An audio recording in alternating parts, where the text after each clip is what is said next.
आजम बनेंगे। अब देखा जाएगा कि कौन वजीर आजम बनेगा, क्या इलेक्शन साफ और शफाफ इलेक्शन करवा सकेंगे या नहीं करवा सकेंगे, या हमेशा की तरह धांधली इलेक्शन में होगी। अब आपने देखा कि इलेक्शन का मैदान सज चुका है, इलेक्शन की तैयारियां शुरू हो चुकी है, मुस्लिम नून लीग ने इलेक्शन का मैदान सजा लिया है, कैंपिंग स्टार्ट करने वाले हैं। पीपल्स पार्टी अपना एजेंडा लेके खड़ी है। बिलावल भुट्टो ने कहा है कि 9 मई के वाकये में अगर जो भी मुलविस है उनको सजा देनी चाहिए, जो नहीं है तो उनको सजाएं माफ करनी चाहिए, तो उनको भी मौका देना चाहिए। तमाम सियासी पार्टियों को इसमें मौका देना चाहिए। अगर पीटीआई को मौका देने के लिए कहा जा रहा है और पीटीआई को कह भी रहे हैं कि जी मौका मिलेगा, बल्ले का निशान होगा बैलेट पर, तो फिर उनके कारकुनों को गिरफ्तार क्यों किया जा रहा है? 2016 और 2017 के इल्जाम के अंदर असद कैसर को गिरफ्तार कर लिया गया। तो इन सब वजूहात को देखने के बाद अंदाजा लगाइए कि पाकिस्तान की सियासत में हो क्या रहा है। मेरा सवाल आप लोगों से ही है कि आखिर क्या चाह रहे हैं? इधर शोर मच रहा है, इधर पीपल्स पार्टी नून लीग से भी, नून लीग पीपल्स पार्टी से बात करने के लिए तैयार हो रही है या नहीं तैयार हो रही। तमाम सियासी जमातों को आपस में मिलकर बात करनी चाहिए या नहीं करनी चाहिए, या अपना एजेंडा लेकर अपने मैदान में अकेले अकेले फाइट करना चाहिए जिस तरह अभी हो रहा है। पीपल्स पार्टी अपना लेकर बहस में लगी हुई है कि जी हम ही क्लीन शीट करेंगे, और वो कह रहा है कि हम करेंगे, हम वोट जीतेंगे। पंजाब में अगर पीपल्स पार्टी का वोट बैंक है या नहीं है, या सिर्फ सिंध में पीपल्स पार्टी का वोट बैंक है, मुस्लिम नून लीग का पंजाब में अभी भी वोट बैंक वाकई है या नहीं है, जो कहा जा रहा है कि साफ और शफाफ इलेक्शन होने चाहिए। तो इस पे हम बात करेंगे, मगर आइएगा तो अपना लफ्जों का चुनाव बहुत अच्छे से अदा कीजिएगा।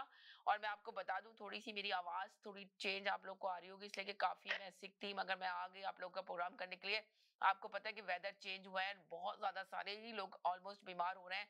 सबको ये गला कफ और बुखार, टेम्परेचर, नजला जुकाम, ये सब कुछ हो रहा है बहुत ज्यादा।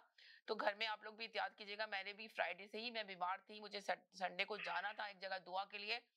हाँ, जो मिसेस भट्ट जिनका इंतकाल हुआ था, जिसके लिए मैंने आपसे दुआएं करवाई थी, वहां जाना था। उनकी मस्जिद में दुआ रखी गई थी, उन्होंने बुलाया था कि दुआ में जरूर शिरकत, मुझे जाना था मगर मैं नहीं जा सकी, मैं शदीद बीमार थी। आज भी बड़ी मुश्किल से आप लोगों के सामने शो करने के लिए आई हूँ। बस अगर आवाज ने साथ नहीं दिया तो आप लोग हैं साथ देने वाले, यकीन। तो वो काफी के चल पड़ते हैं, तो जिसकी वजह से मैंने कहा चलो मैं कम बोलूंगी, आप ही लोग ज्यादा बोलेंगे। वैसे तो हमेशा बोलते आप ही लोग हैं, मैं तो कम ही बोलती हूँ, मगर जिस दिन बोलती हूँ उस दिन आप लोग को बड़ी शिकायत होती है कि आप ही बोले जा रही हैं। तो हमें भी बोलने का मौका दें, मगर कभी कभी मुझे मौका मिलता है, वरना मौका तो आप ही लोगों को मिलता है हमेशा बोलने का। जी जैदी साहब, जैदी भाई, क्या हाल है आपके? जी वालेकुम सलाम समीना। जी जी जी जनाब, मैंने जो जितने सवाल दिए हैं आप बताइए, उसमें आप क्या कहेंगे, क्या करेंगे? आपके सुनने वालों को और देखने वालों को भी मेरा सलाम, और जी अल्लाह मियां आपको जल्द से जल्द सेहतयाब करे जी और आपकी आवाज बहाल हो। और ये सुन के बड़ा एक नई चीज लगी कि आप कम बोलती हैं। बसंती भी यही कहती थी मेरे ख्याल से ना, कौन कि मैं कम कौन कह रही थी कब बोलती हूँ? मैंने कहा कि मैं तो वैसे ही नहीं बोलती, आप लोग बोलते मैं हैं, ये तो मगर कह रहा हूँ ना, मगर जब बोलती हूँ आप लोग को बड़ी शिकायत होती है कि हाँ मैं बहुत मैं ये तो बोलती कह रहा हूँ ना कि हूँ।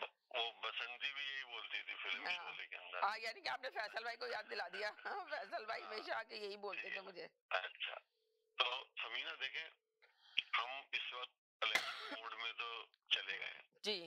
लेकिन अभी भी बहुत सी चीजें जो है हम्म वो वाजे नहीं हुई हैं। और क्योंकि ये बिल्कुल अर्ली स्टेजेस हैं जब हम इलेक्शन में जा रहे हैं, हम्म। तो आने वाले दिन जो है वो थोड़े वाजे करते चले जाएंगे, बल्कि जी। हर दिन आने वाले दिन से आपको अंदाजा होता जाएगा कि ऊंट किस करवट बैठने जा रहा है। लेकिन अभी तक जो है वो मैदान जो है वो सबके लिए ओपन है, और इस्टेब्लिशमेंट की हिकमत अमली जो है मेरी जी नजर से अभी तक कोई वाजे नजर नहीं आ रही है। जी क्योंकि नवाज शरीफ साहब को ये तासुर दिया गया, ये तासुर दिया जा रहा है कि शायद सारे दरवाजे उनके लिए खोल दिए गए, लेकिन दर हकीकत मुझे ऐसा नजर नहीं आता कि जितना उनको फैसिलिटेट किया जा रहा है, जी या मुस्तकबिल में भी इलेक्शन के बाद भी उनको इतना ही फैसिलिटेट किया जाएगा, या वो इख्तिदार में आ सकेंगे या नहीं आ सकेंगे। तो ये बहुत मुबहम सा सवाल है, और इतना आसान नहीं है कि अभी से हम प्रिडिक्ट कर दें कि कौन जो है वो इख्तिदार में आ रहा है और कौन नहीं आ रहा। पीटीआई के साथ जो बात है वो मैं अभी भी उस बात पे कायम हूँ कि पीपल्स पार्टी वो पीटीआई इलेक्शन लड़ सकती है और लड़ेगी, बल्ले के निशान पे ही लड़ेगी, लेकिन उनका किरदार जो है वो आने वाली पार्लियामेंट के अंदर महदूद होगा। उनको इजाजत देके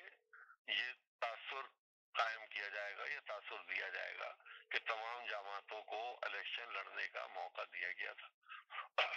यानी और कि आप ये कह उसके रहे हैं जमातों में मौका तो दिया जाएगा मगर उनको कुछ भी इख्तियार ऐसा जी, नहीं होगा कि वो हाँ, वोट उनका किरदार वो नहीं होगा कि वो हुकूमत मतलब बनाने की पोजीशन। उनकी तो जो कारकुन है वो तो बहुत आपने देखा मोहम्मद अली जो थे वो आए थे मीडिया के अंदर तो वो कहते कि जी इंशाल्लाह हम जो ना पूरे अल्लाह पे भरोसा करके पूरे जोश से हमारे निकलेंगे बेशक, बल्ले का निशानी बेशक, हमारे लिए तो काफी है बेशक। मैच में उतरेंगे और मैच जीत के दिखाएंगे छक्के चौके मारेंगे हम इंशाल्लाह हमें पूरी उम्मीद है मगर साफ और शफाफ इलेक्शन होने का हमें दावा करना है और बल्कि हमें इलेक्ट्रॉनिक्स वोटिंग मशीन भी अब नहीं चाहिए हमारे लिए तो वोटर जो है वो हमारा साथ देंगे हर कोई निकलेगा गली कूचे जगहों से वो इनका दावा जी, था ये जी, मीडिया में जी, आकर आपने सुना ही होगा उनकी बात जी। तो मसला ये है कि अभी उनको देखना ये होगा कि उनके पास खिलाड़ी पूरे 11 हैं या नहीं उनको टीम में उतारने के लिए। हाँ देखिए ना उनके तो खटाखट कारकुन गिरफ्तार हो रहे हैं उनको कहा भी जा रहा है तो कि कह जी रहा उनका हूँ हक है बड़ी जमातों को इस कि तरह दीवार से नहीं लगाना चाहिए बड़े एक जमात को तो फिर आखिर कहानी क्या हो रही है जी उनको अगर पार्लियामेंट में उनको अक्सरियत चाहिए तो क्या उनके पास इतने उम्मीदवार होंगे जो पूरे पाकिस्तान की कौमी असम्बली की 300 से ज्यादा सीटों पे वो नशिस्तों पे खड़े हो सके और क्या उनका मैकेनिज्म इतना कामयाब होगा कि वो सबको कोऑर्डिनेट कर सके और सब वो जीत सके क्योंकि जो जिस तरीके से उनको हटाया गया है तो वो इतनी अ, आसान नहीं है कि उनको दोबारा कम से कम इस इलेक्शन में उनको दोबारा लाया जाए ये इसलिए जी उनको हटाया गया था कि अगले इलेक्शन में उनको दोबारा इक़्तिदार में ले आया जाए।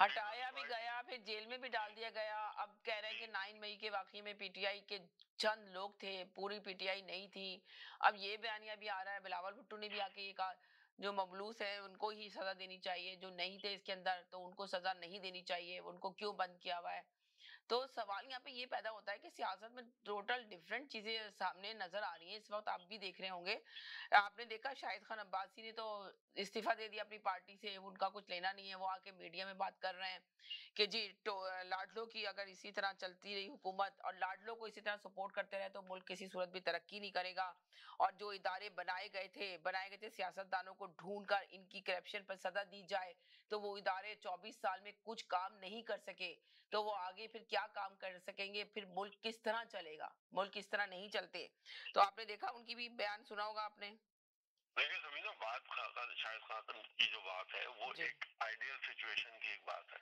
जी कि एक आइडियल सिचुएशन किसी मुल्क के लिए ये होनी चाहिए कि इदारों को अपना काम कर देना चाहिए करना चाहिए सब जी इदारे अपने अपने डोमेन में रहते हुए काम करें एक दूसरे के अंदर दखल अंदाजी न दें लेकिन जब खुद वो वजीर आजम बने थे तो इन्होंने इस पे कितना अमल किया था जी अब तो वो कह रहे हैं ना कि यहाँ जहाँ पे पे एक इदारा बनाया गया था कि सियासतदानों को ढूंढकर इनकी करप्शन पे सजा दी जाए तो वो उस इदारे ने क्या काम किया तेरा अगर इस तरह के इदारे 24 साल से कुछ नहीं मिला इस तरह के इदारे बनाकर तो फिर क्या मुल्क की सियासत में जो है ना आप देख रहे हैं कि मुल्क की सियासत बहुत अच्छी चलेगी और मुल्क की सियासत में बहुत कुछ बदलाव आएगा और मुल्क कई तरीके से चलेगा वो ये कह रहे हैं मैं आपसे ये तो कह रहा हूँ ना कि जब वो इक़्तिदार में आए थे तो उनका कोई सा एक ऐसा कारनामा कोई हो जिससे अंदाजा हुआ हो कि उन्होंने इदारों को फौकियत दी हो और इदारों की इज्जत बनाई हो बिल्कुल जिस तरीके से दीगर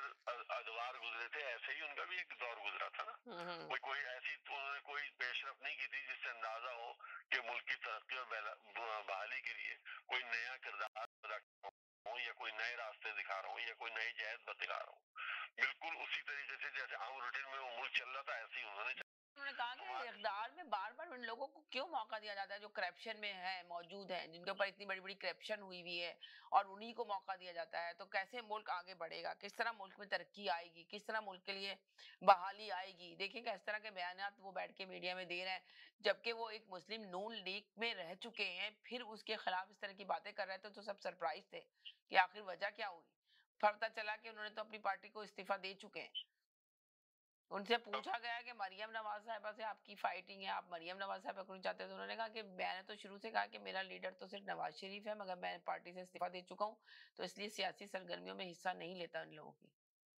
तो छोड़ने के बाद पार्टी के बारे में इस तरह बैठ के बात की जाए मीडिया में आके हमारे हमारे यहाँ का एक ये रवैया यही है कि जो भी शख्स चाहे वो आला सरकारी ओहदेदार हो या सियासतदान हो जी जब इख्तदार में होते हैं तो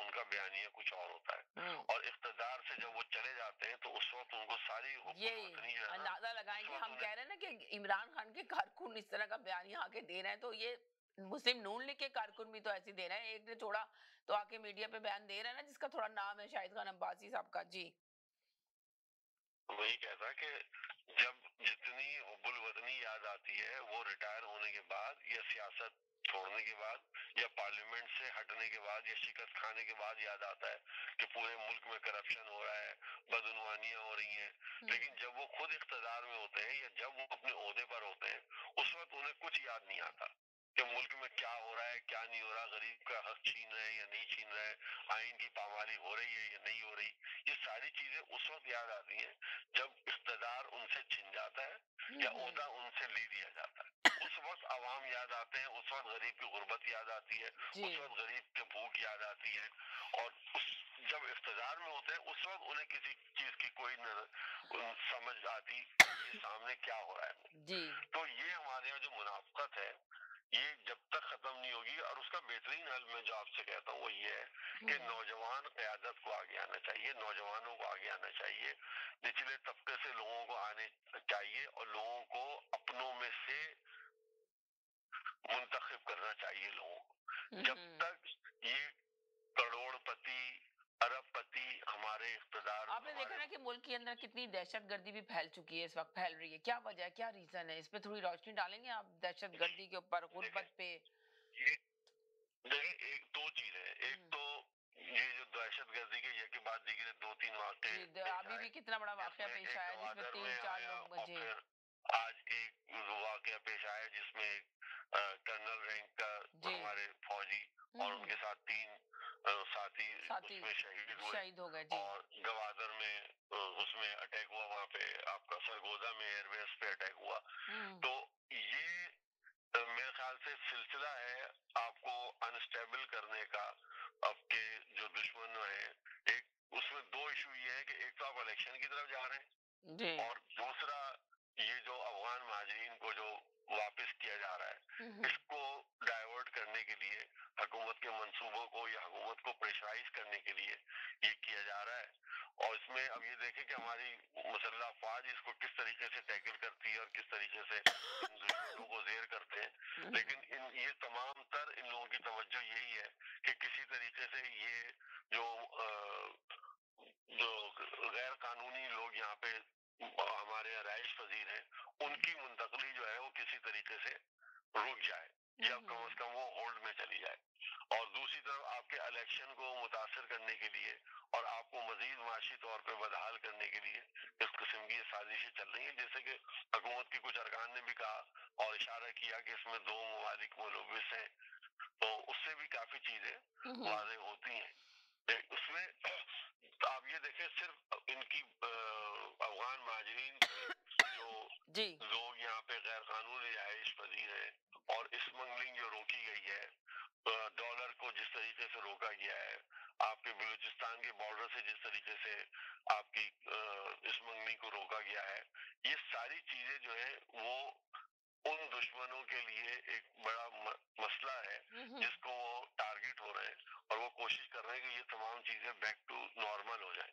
तो हुकूमत को ये अगर देखा जाए तो प्रेशराइज करने की कोशिशें हैं ताकि हुकूमत इन चीजों से हट जाए और एक मरतबा फिर उन लोगों को वही मौका मिल जाए जो उससे पहले वो करते चले आ रहे थे। और अभी आने वाले वक्तों में मैं समझता हूँ कि अल्लाह भी हमारे मुल्क को महफूज रखे और हमारे आवाम को महफूज रखे, उनको अपने ज़ुबान में रखे।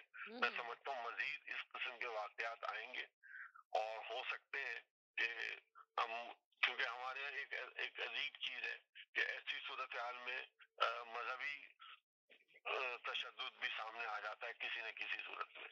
तो मेरी ख्वाहिश यही होगी, अल्लाह से दुआ भी यही होगी कि अल्लाह मियां हमें इन तमाम चीजों से महफूज रखे और ये इलेक्शन का जो एक दौर है जो बड़ी लोगों की ख्वाहिश थी कि इलेक्शन ये आए और गुजर जाए और एक मरतबा फिर हम अमन के तौर पे किसी तरीके से जाने और पहचाने जाए और आवाम को कहीं सुख का सांस लेने की कोशिश हो सके। तो अच्छा, तो आपको क्या लगता है कि चौथी दफा वजीर आजम नवाज शरीफ ही बनेंगे जिस तरह नारा लगाया जा रहा है, मुस्लिम नून लीग लगा रही है? क्या देखते हैं? मुझे तो नजर नहीं आ रहा है अभी वो वजीर आजम की सूरत में। अच्छा, तो वो तो कह रहे हैं कि जी हमने पंजाब में तो अब लोग अवाम अब चाहती है, राणा सनाउल्लाह का कहना है कि अवाम तो हमें ही चाह रही है, नवाज शरीफ को ही चाह रही है दोबारा से वापस लाने के लिए। इतने अवाम का सर्वे किया, इतने अवाम से पूछा, अवाम तो बहुत खुश है और इंशाल्लाह पंजाब से तो हम ही लेंगे, हमारा ही वोट बैंक है। तो पीपल्स पार्टी अपना नारा लगा रही है, आपने देखा। आप और उर्मिला, मुस्लिम जब आप बात करते हैं पाकिस्तान की जी और आपका इक़्तिदार कहीं मिल रहा है आपको एक सूबे से, तो आप जी कैसे मुल्क की बात कर सकते हैं? जी वो जमात या वो जमातें हम्म जो सूबों तक महदूद हैं, हम्म जिनकी कारकर्दगी अब एक सूबों पे रह गई है, उनको हम कौमी जमात किस तरीके से तस्वुर करें, हमें ये भी सोचना पड़ेगा।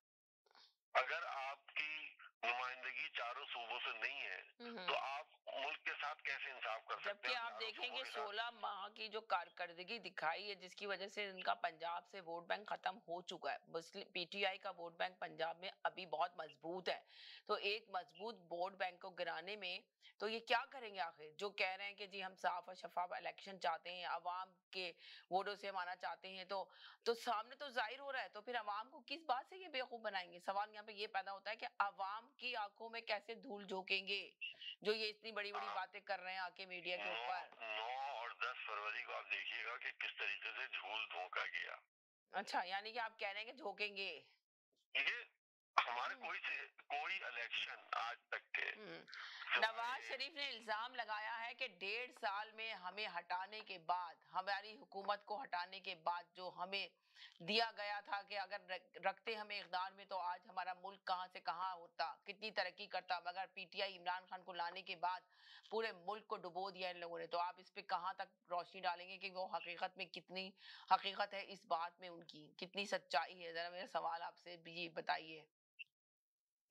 कहीं ना ये दावे तब करते हैं अगर, ये हम्म लफ्ज जो अगर है ना, ये एक बहुत बड़ा मसला है हम्म कि अगर हमें इक़्तिदार में रहने दिया जाता, दिया जाता, हमें निकाल दिया गया। अगर तो 16 हाँ, महीने की जो हुकूमत दी, तो पीपल्स पार्टी ने कहा कि 16 महीने में हमने शहबाज शरीफ को वजीर आजम बनाया। तो शहबाज शरीफ ने 16 महीने में क्या करके दिखाई? अवाम को मायूस कर दिया उन्होंने।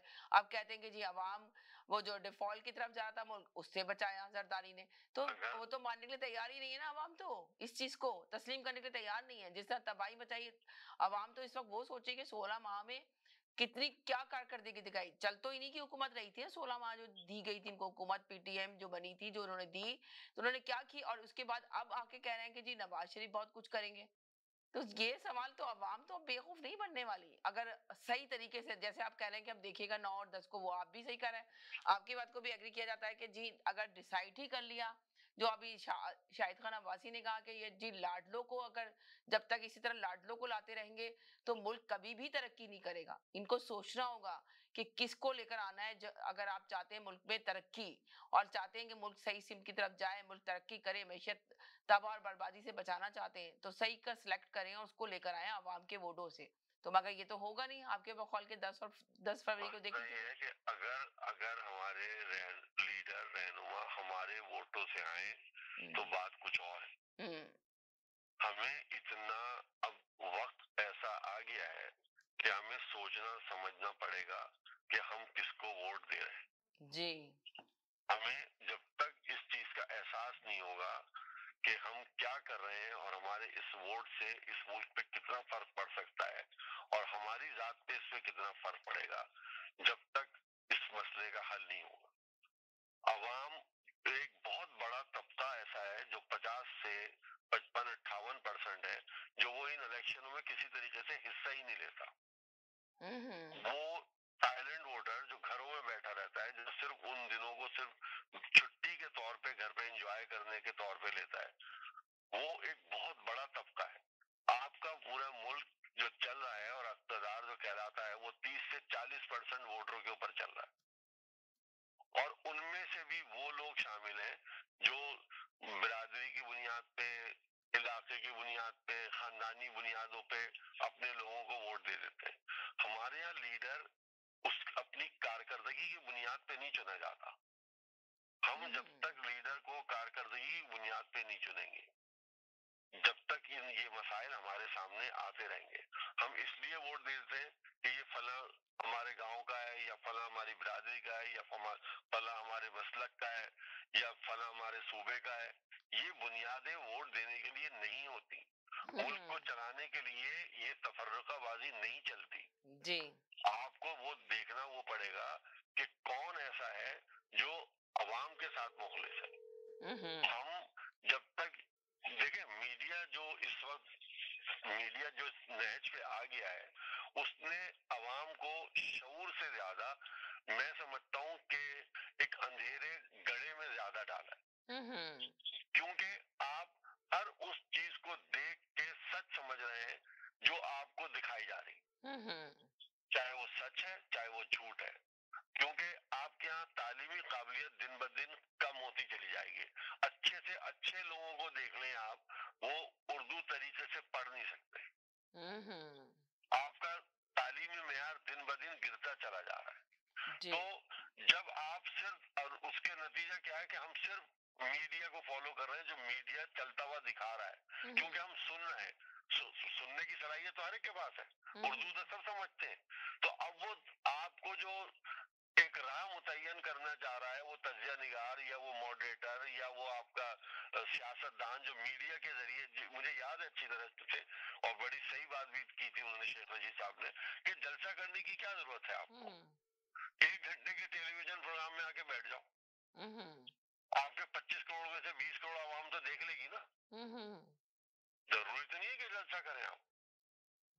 और जो जलसे और वैसे भी जैसे आपने देखा था ना कि कॉलर ने आके बताया था कि जलसे जो होता है वो आपका वोट बैंक नहीं होता, वो नहीं होते, वो सिर्फ जलसों में लोग आते हैं और वोट नहीं डालते। देखें, जलसा जो है ना, अब पाकिस्तान के अंदर एक तफरी का सबब है, इससे ज्यादा कुछ नहीं है।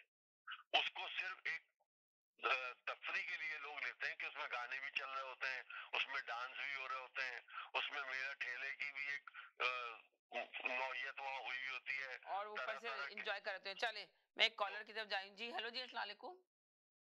जी वालेकुम अस्सलाम। जी, सवाल आपका फिर वही है कि अपना वजीर आजम कौन बनेगा, और कौन बनेगा करोड़पति। कौन बनेगा वजीर आजम। अब ये देना चाहिए मुझे कि कौन बनेगा वजीर आजम नहीं बनाया।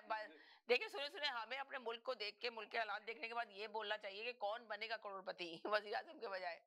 तो इसलिए कि जो वजीर आजम बनने के लिए आ रहे हैं तो वो तो करोड़पति बनने के लिए आते हैं। जी, जो वजीर आजम के उम्मीदवार है वो तो अरबपति हैं, उन्हें करोड़पति बनने की क्या जरूरत है। जी, मगर आ तो रहे ना उम्मीदवार, तो वही है ना। देखिए, वजीर आजम के जो उम्मीदवार आप कह रही हैं, या नवाज शरीफ या बिलावल भुट्टो, वो तो अरबपति हैं ऑलरेडी। उन्हें करोड़पति कह के तो आप उन्हें गरीब करना चाह रही हैं। हाँ, अरबपति, सही कहा आपने, मेरा गलती। तो बात ये जो नून लीग और पीपल पार्टी में एक जो निकाह हुआ था, वो तो एक, यानी क्या आपके वक्ती था, एक मुआहदा था एक मकसद के लिए जी, और एस्टेब्लिशमेंट के मकसद। यानी कि आप कह रहे हैं कि डिवोर्स, तलाक हो गई अब। हाँ, वो तलाक तो होनी थी, आपस में उनका कोई तल्लक ही नहीं था नजरियाती तौर पे। तो जी, नजरिया नहीं, एक दूसरे के मुखालिफ रहे हैं, तो अभी उनमें रंजिशें भी होंगी, उनमें तलख कलामियां भी होंगी, और वो अलग-अलग भी होंगे, इलेक्शन भी अलग-अलग लड़ेंगे। तो जब इख्तलाफात भी होंगे, इलेक्शन भी अलग अलग लड़ेंगे, तो फिर वो इलेक्शन किससे लड़ेंगे। अभी जो अवाम है वो तो इमरान खान के नजरिए पे पूरी कायम है। जी, अब जो पीटीआई की अवाम है वो तो इमरान खान के नजरिए पे है अभी। जी, देखिए, मैंने तो पहले ही कहा था कि ये जो है ना, घोड़ों को बांध दिया गया है। अभी खबर ये है कि भाई जो भी पीटीआई के उम्मीदवार होंगे ना, उनके ऊपर दहशतगर्दी के, गद्दारी के और दीगर इसी किस्म के मुकदमा कायम करके, उनको अलग करके, तो उनको इलेक्शन से नहीं लड़ने दिया जाएगा। और मैदान इन दोनों पार्टियों के हाथ रहेगा। मसलन अस्तबल वालों का फैसला यही है कि घोड़े जो है वो रेस में शामिल नहीं होंगे। सिर्फ जो गधे और खच्चर है ना, यही लड़ेंगे, दुरतियां मारेंगे, भागेंगे, जो भी वो तमाशा देखेंगे। जी, पुराने गधे घोड़े इस दफा हिस्सा नहीं लेंगे। घोड़ों को उन्होंने बांध दिया है, यानी कि घोड़ों को उन्होंने बांध दिया और गधों को उन्होंने छोड़ दिया रेस में शामिल होने के लिए। नहीं, मतलब आपका कहने का मतलब ये है कि पुराने गधे घोड़े हिस्सा नहीं लेंगे। हाँ, तो पीटीआई है ना, उसके लिए तो वो जो शेर है ना कि न तड़पने की इजाजत है न फरियाद की है, घुट के मर जाऊं यही मर्जी मेरे फरियाद की है। तो ये तो ना तड़पने की इजाजत है ना फरियाद की, तड़पने की इजाजत है ना फरियाद की है, हाँ, घुट के मर जाऊं यही मर्जी मेरे फरियाद की है। तो ये तो उनको तो ये बिल्कुल आने नहीं देंगे। तो बाकी ये सारा तमाशा हो रहा है, बस देखते जाइए क्या होता है और क्या होगा।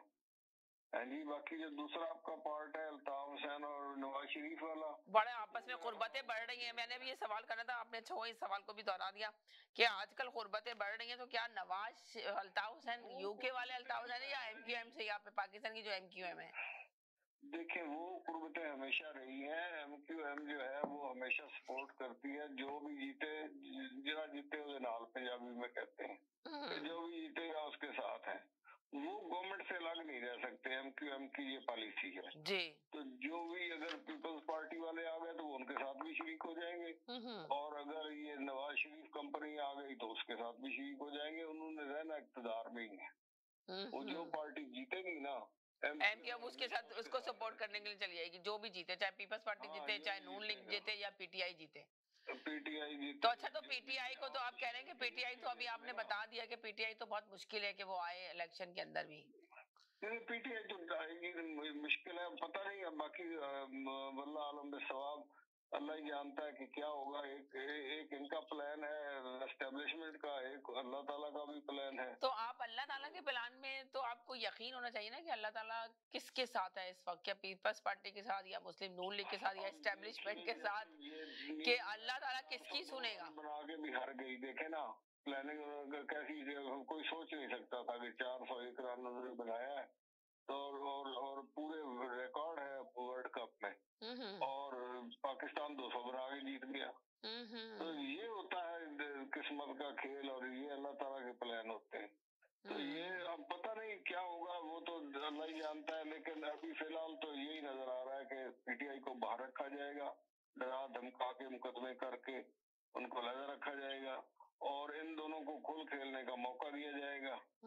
तो उसके बाद जो छोटी जमातें हैं, जैसे एमक्यूएम है, तहरीक इस्तेकाम पार्टी है, इस्तेकाम पार्टी का क्या मुस्तकबिल देख रहे हैं आप?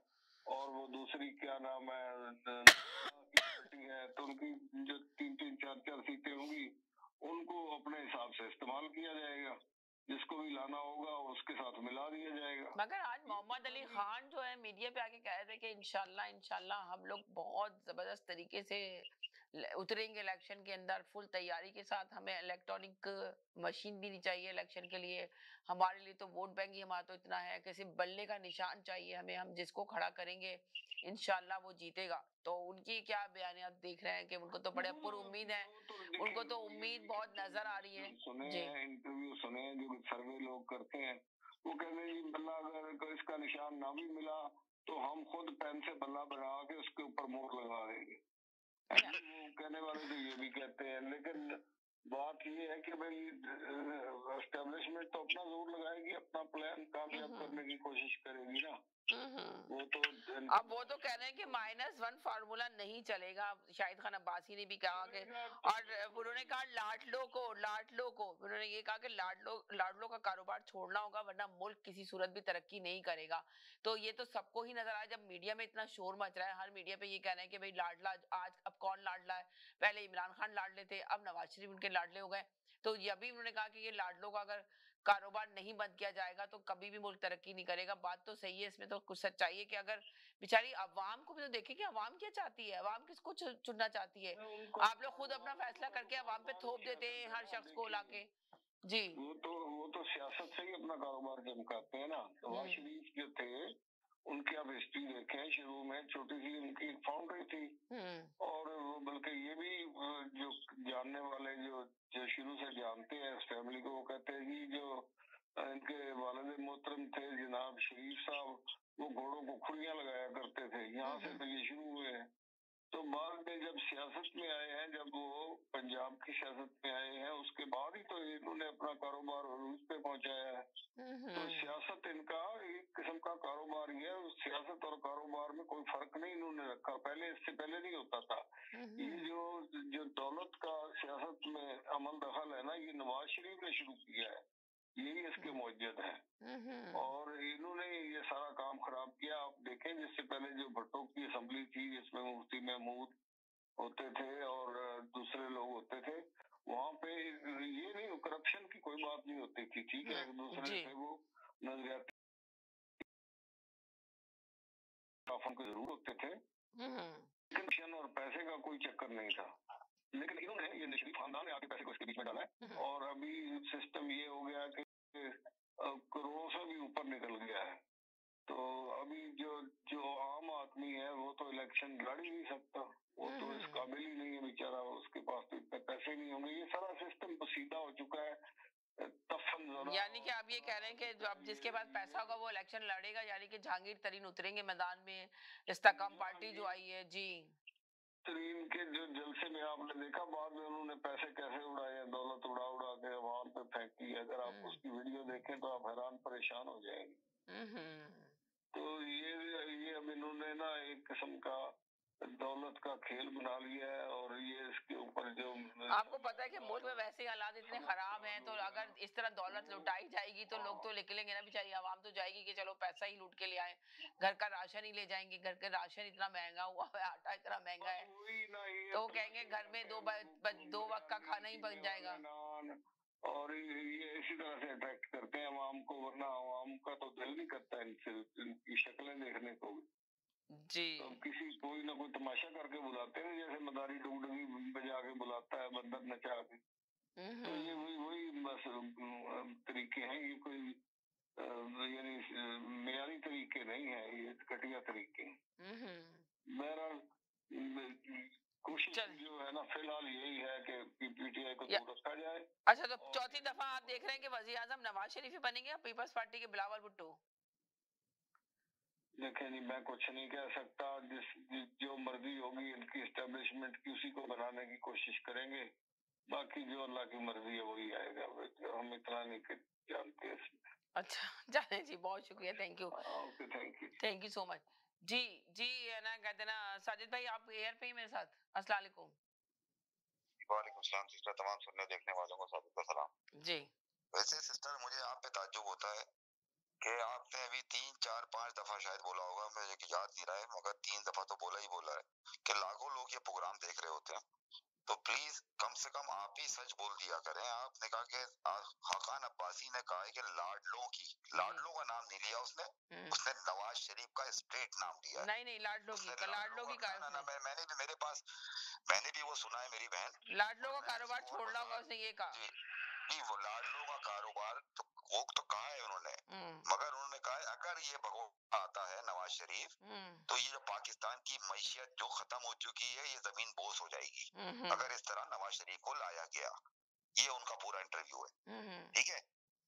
दूसरी बात ये मेरी बहन के, ये सब मीडिया का ही, हमारा अल्लाह का करम है कि ये मीडिया के तुफैल हम लोगों को ये सारी खबरें मिलती हैं, क्योंकि मुझे नहीं पता कि मशरिक अखबार और मगरिब अखबार या अवाम अखबार जो निकलते हैं पाकिस्तान में, कौन वो लिखते हैं, कौन वो जाहिल लोग हैं, कि अगर इतनी देर हो गई, आपका प्रोग्राम आधा घंटा पौना घंटा हो गया शुरू हुए हुए, किसी कॉलर ने आके ये नहीं बोला कि जी फवाद चौधरी को क्यों गिरफ्तार किया गया। जी, फवाद चौधरी को क्यों किया गया, क्यों गिरफ्तार किया गया। भाई लोगों, लाखों लोग ये प्रोग्राम देख रहे हैं, कम से कम आदमी आके इस पे बात तो करे। हमारा मुल्क है पाकिस्तान, वहां पे जो वो जो बहन क्या बोलते हैं कि जो इंसानी हुकूक की वो हो रही है, उर्दू में का जुमला वो नहीं आता, पासदारी हो रही है या क्या बोलूं मैं जी।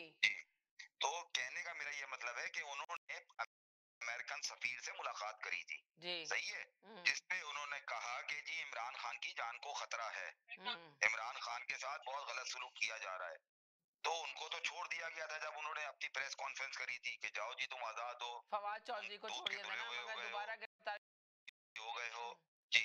तो उनको जब गिरफ्तार, तो इस बार फिर उनको जब गिरफ्तार किया गया कि जी उन्होंने यानी कि पता नहीं कितने लाख करोड़ों अरबों रुपए ले ली हैं लोगों से, रिश्वत ली थी कि जी ये मैं नौकरी का दासा दे, पता नहीं क्या क्या चक्करबाजियां थी। मगर जो असल वजह है वो ये है कि उन्होंने अमेरिकन सफीर से मुलाकात करी थी, जिसकी वजह से उन्होंने ये सारी और उनको गिरफ्तार कर लिया। अब आप आ जाइए नवाज शरीफ के ऊपर वापस कि जी नवाज शरीफ, देखिए मेरी बहन, आपने ये जो पूछ रही है कि नवाज शरीफ होंगे या बिलावल भुट्टो होंगे, बिलावल भुट्टो का तो क्या, आज आपकी पीपल्स पार्टी के दोनों MNA, member of national assembly, Mansehra से मुजफ्फर शाह और फहीम शाह नाम है या सरवर शाह नाम है, वो दोनों आ गए हैं पीटीआई में, समझिए आप। उन्होंने पीटीआई ज्वाइन करी है। अभी मैं सुन रहा था ना कि उनके पास इतने लोग होंगे, लोग खड़े, क्यों ज्वाइन कर ली ये भी बता। ये सर आप बता दीजिएगा। अब शोएब भाई जरा मुझे एक सेकंड बोल लेना, फिर आप बोलिएगा प्लीज, आई रियली अप्रिशिएट। तो ये चीज हो गई मेरी बहन। देखिए बात दरअसल ये है कि आज मैं वही बात कहूंगा, मैं मशरिक अखबार या मगरिब अखबार के जो यहाँ पे एडिटर आगे बैठ जाते हैं प्रोग्राम करने के लिए, जरा वो ये भी बता दें कि क्या नाम है उसका, कि इलेक्शन जो हो रहे हैं ये कितने शफाफ इलेक्शन हो रहे हैं, ये किस तरह के इलेक्शन हो रहे हैं। मेरी बहन नवाज शरीफ को जो बुलाया गया है उसको सिर्फ दलील गौर करने के लिए इस मुल्क में बुलाया गया है, क्योंकि बिरयानी भी खिला के देख ली, जन्नत का टिकट भी दे के देख लिया, होंडा 125 भी दे के देख ली, मगर अवाम जो है वो हलक की हड्डी बनी हुई है। अवाम सही है, अवाम जो है वो हलक की हड्डी बनी हुई है कि जी अवाम जो है वो खड़ी हुई है उसके साथ। फिर ये होता है कि जी सर्वे, भाई मैं किसका, मैं कर देता ये क्या नाम है तकरार आवाज प्रोग्राम जो है, मैं इसका सर्वे चेक करूं या मैं पूरे पाकिस्तान का सर्वे चेक करूं, जहाँ पे उसकी मकबूलियत अब 80% हो गई है। सोचें आप, 100 में से 80% उसकी मकबूलियत हो गई है। ये मैं नहीं कह रहा हूँ, ये सारे सर्वे कह रहे हैं, आप गैलप सर्वे, मैं उस सर्वे को नहीं मानता, फला सर्वे मैं उस सर्वे को नहीं मानता। भाई पे कौन सा सर्वे मानते हो ये तो मुझे बता दो। जो यानी रायविंड से सर्वे निकलेगा उसको मानोगे, या जो बिलावल हाउस से सर्वे निकलेगा उसको मानोगे, कौन से सर्वे को मानोगे। अब आप ये जो बात हुई थी इरशाद भट्टी, मैं तो उस जैसे आदमी को जो पाकिस्तान के हर चैनल पे बैठता है, मैं तो उसी को मानूंगा ना मेरी बहन। उसने कहा टिकट है एक है, उम्मीदवार 3 है, समझिए आप। टिकट जो है वो एक मिलेगा, एक आदमी को मिलेगा, मगर उम्मीदवार 3 है। तो मेरी बहन इस तरह की सोच लेंगे इलेक्शन के लोग दीवाने हुए हैं, मगर आई डोंट थिंक सो कि इस मुल्क में इलेक्शन होगा। मैं बार बार वहीं आ जाता हूँ, क्योंकि हमारा मुल्क इस वक्त बहुत बुरी दहशतगर्दी की जद में आया हुआ है, सबसे पहले। और दूसरी बात ये मेरी बहन, के इस मुल्क में इतना पैसा नहीं है कि आप इलेक्शन करवा सकें। नवाज शरीफ को जो मैं कह रहा हूँ कि जलील खौर करने के लिए, कि जो दिखाया गया ना टीवी के ऊपर, जैसे पुलिस वाला सलूट मार रहा है, उनका जो बायोमेट्रिक है वो एयरपोर्ट के ऊपर हो रहा है, वो सिर्फ इस वजह से कि दुनिया को दिखाना कि इस आदमी की औकात कुछ नहीं है। हर आदमी आगे क्या बोल रहा है, एस्टेब्लिशमेंट का हाथ है। हर आदमी आपसे यही बोल रहा है ना इस प्रोग्राम में कि इसमें एस्टेब्लिशमेंट का, पूरे इस आदमी की खुद की कोई औकात नहीं है, एस्टेब्लिशमेंट का हाथ है। तो एस्टेब्लिशमेंट जब चाहेगी इस पे से हाथ उठा लेगी। उसकी वजह यह है, आज नवाज शरीफ ने यही आपके chief of army staff Kayani के बारे में भी अल्फाज अदा किए हैं। अगर आपको याद, आपको भी पता होगा कि कियानी के ऊपर उन्होंने वापस इल्जाम लगाना शुरू कर दिए हैं कि उन्होंने मेरी हुकूमत हटाई, उन्होंने ये किया, उन्होंने वो किया। क्योंकि वही बात है, ये फ्रस्ट्रेशन में आके ये पागल हो जाएगा। बस आखिरी बात मैं ये कहना चाह रहा हूँ कि ये जो नवाज शरीफ का जो है इलेक्शन का वजीर आजम बनना, ये मेरे को कहीं किसी सूरत नजर नहीं आता। और बिलावल भुट्टो को तो आप भूल जाइए कि बिलावल भुट्टो बनेंगे। मेरे हिसाब से जो हैं, जो वजीर आजम हैं, इंशाल्लाह हमारे मुल्क में यही वजीर आजम रहेंगे, काकड़ साहब। अब आप शोएब भाई को ले लें। जी शोएब भाई। जी सलाम। वालेकुम सलाम जी। जी साजिद भाई की बात से मैं इत्तेफाक नहीं करूंगा। बिलावल इंशाल्लाह वज़ीर आज़म बनेगा। जी बनेंगे जी। और बहुत बहुत से लोग जो है पीपल्स पार्टी में शामिल भी हो रहे हैं। अगर 1-2 एमपीए चले जाते हैं तो जहां पे पीपल्स पार्टी कंफर्म सीट्स हैं, क्योंकि पीपल्स पार्टी उन एमएनए को अब देख के टिकट दे रही है, और जिनको नहीं देगी वो पीपल्स पार्टी में शामिल नहीं होंगे, वो दूसरी पार्टी में चले जाएंगे। तो जहां पे टिकटों की तकसीम होनी है, और पीपल्स पार्टी के पास बहुत बहुत कैंडिडेट्स हैं, स्पेशली सिंध के इलाकों में और जनूबी पंजाब में भी। मैं आपको बता दूं तो पीपल्स पार्टी अपना बहुत देखभाल के टिकटें दे रही है इस वक्त। और जो भी उनका प्लानिंग होगी वो आप सब लोगों के सामने आ जाएगी जब बिलावल भुट्टो वजीर आजम की हैसियत से हलफ उठाएंगे। अच्छा, दूसरा, आज आपने देख लिया होगा कि नवाज शरीफ और सरदारी साहब में टेलीफोनिक राब्ता हुआ है, उसकी कुछ जगहों से तरदीद भी आई है कि ऐसी कोई बात नहीं है। बिलावल भुट्टो ने तो खुद तरदीद कर दी कि ऐसी कोई बात नहीं है। वो तो जब आए थे पहले दिन जब उनका हुआ था, मगर इस वक्त आप लोग कैसे लेकर आए कि वीडियो आप दिखा रहे हैं, फोन कर रहे हैं, तो उन्होंने तो फौरन राइट अवे उन्होंने प्रेस कॉन्फ्रेंस की और उन्होंने स्पीच दे दी अपनी कि ऐसी कोई कहानी नहीं है। जी जी जी बिल्कुल बिल्कुल। हाँ, तो इसलिए कि कोई राब्ता नहीं हुआ। अभी तो यही कहा जा रहा है ना, मुस्लिम नून लीग अलग कह रही है तो पीपल्स पार्टी अपना कह रही है, मुस्लिम नून लीग कह रही है जी इंशाल्लाह नवाज शरीफ ही चौथी दफा वज़ीर आज़म बनेंगे। नवाज शरीफ का तो आप बिल्कुल रहने देना, नवाज शरीफ तो बनेंगे नहीं ना, ये तो मैं शुरू ये तो आप कह रहे हैं ना नहीं बनेंगे, मगर लोग उनके पार्टी के लोग तो कह रहे हैं ना कि बनेंगे, वो ही बनेंगे। नहीं वो तो देखिए पॉलिटिकली स्टेटमेंट्स होती हैं, मोटिवेट करना होता है वोटर्स। आप तो कह रहे हैं कि शहबाज शरीफ बनेंगे। जी शहबाज शरीफ ही बनेंगे, लेकिन बिलावल भुट्टो अब बिलावल भुट्टो बनेंगे क्योंकि जो सीटों की एडजस्टमेंट्स हो रही हैं और जो सारी चीजें हो रही हैं वो बिलावल के हक में जा रही है, वो पीपुल्स पार्टी के हक में जा रही है। और इंशाल्लाह आपको ये खबर मिलेगी 8 जनवरी को कि बिलावल को तो पीपुल्स पार्टी इतनी सीटें ले गई हैं कि वो अलायंस करके किसी पार्टी को, उनका अलायंस नेचुरल अलायंस जो है ना वो जिस तरह पीडीएम बनी थी, तो बड़ी पार्टियां हैं, उनको बीएपी भी है, वहां से भी लोग आ गए हैं और पेशावर से भी उनको सीटें मिल जाएंगी इस दफा एमएनए की। तो इंशाल्लाह पीपल्स पार्टी अपनी गवर्नमेंट फॉर्म करेगी, लेकिन कैबिनेट में वजीर जो हैं वो कुछ और पार्टीज के भी हो सकते हैं। ये पूरा अलायंस बनके बिलावल भुट्टो वज़ीर आज़म की हैसियत से अलग बताएंगे इंशाल्लाह। और ये तो हम काफी दिनों से डिस्कस कर रहे हैं कि नवाज शरीफ बनेंगे या कौन बनेगा वज़ीर आज़म, लेकिन नवाज शरीफ को जो इतना प्रोटोकॉल और वो सब दिया जा रहा है वो तो एस्टैब्लिशमेंट ही दे रही है, वो आपको पता है। वो क्यों दे रही है वो भी आपको पता है, क्योंकि उन्होंने सो कॉल्ड जो पॉपुलैरिटी तहरीक इंसाफ की उनको साइड लाइन पे लगाना है।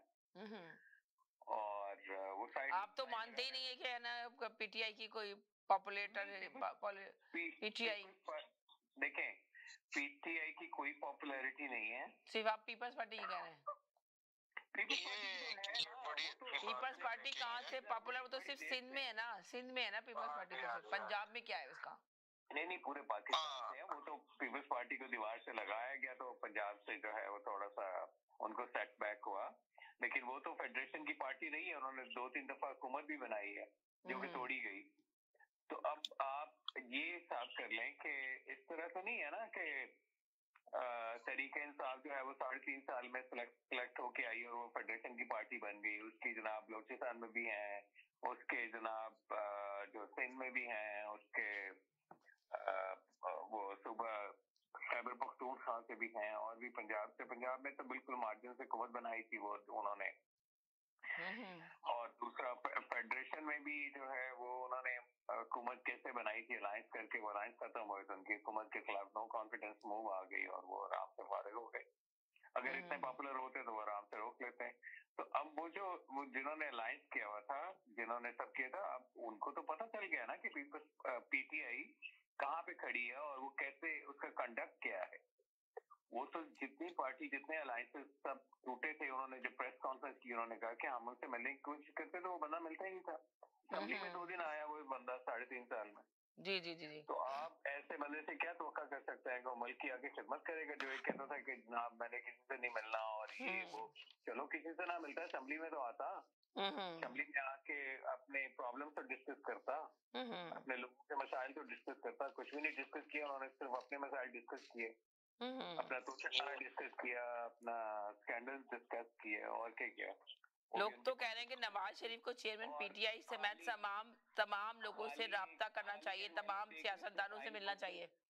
तो अलकादर ट्रस्ट के वो साइन करा लिए। जी क्या कह रही हैं? मैं कह रही हूँ कि कहा जा रहा है कि नवाज शरीफ पीटीआई चेयरमैन के साथ साथ तमाम सियासी जमातों से राब्ते में आना चाहिए, खुद मिलना चाहिए। ये मैंने पहले आपको कहा था, ये बिल्कुल बात की कोई हैसियत नहीं है कि पीटीआई और नवाज शरीफ मिल रहे हैं। नवाज शरीफ की जरूरत, उन्होंने तो कहा गया है कि नवाज शरीफ को चेयरमैन पीटीआई से नहीं, इमरान खान से नहीं, खाली तमाम बड़ी बड़ी पॉलिटिशियन पार्टियों से मिलना चाहिए, तमाम सियासतदानों से मिलकर बात करनी चाहिए। पॉलिटिशियन जो होता है ना, जो इस लेवल का पॉलिटिशियन होता है, वो हर, तो अभी आपने कहा कि सरदारी से बात की फोन पे, अभी आपने कहा तो मैंने इस पे कहा कि नहीं, बिलावल भुट्टो ने आके कहा कि जी नहीं, जब पहली दफा तशरीफ लाए थे, ये भी कहा है कि तजदीद भी आ गई, हाँ, तो तशरीफ लाए थे तो तब थोड़ी बहुत बात हुई थी, वो भी पार्टी की उस पे, ऐसे कोई मुलाकात नहीं हुई, लोगों ने ऐसे इसको इशू बनाया है। नहीं, वो थोड़ी सी खबर तो होती है इस वक्त जो है, वो ये कह रहे थे ना कि पीपल्स पार्टी और आपको जो मैंने ये पहले बोला था कि मियां साहब चाह रहे हैं कि है ना इमरान खान से बात करना, तो ये हकीकत थी उसके अंदर के काफी चैनलों पे यही बात हो रही थी कि जी मियां साहब कोई किसी से बात नहीं करेगा, ना पीपल्स पार्टी ने ना नवाज लीग ने अपने पाँव पे कुल्हाड़ी नहीं मारनी पीटीआई से बात करके, क्योंकि उनको पता है कि पीटीआई की क्या हैसियत है।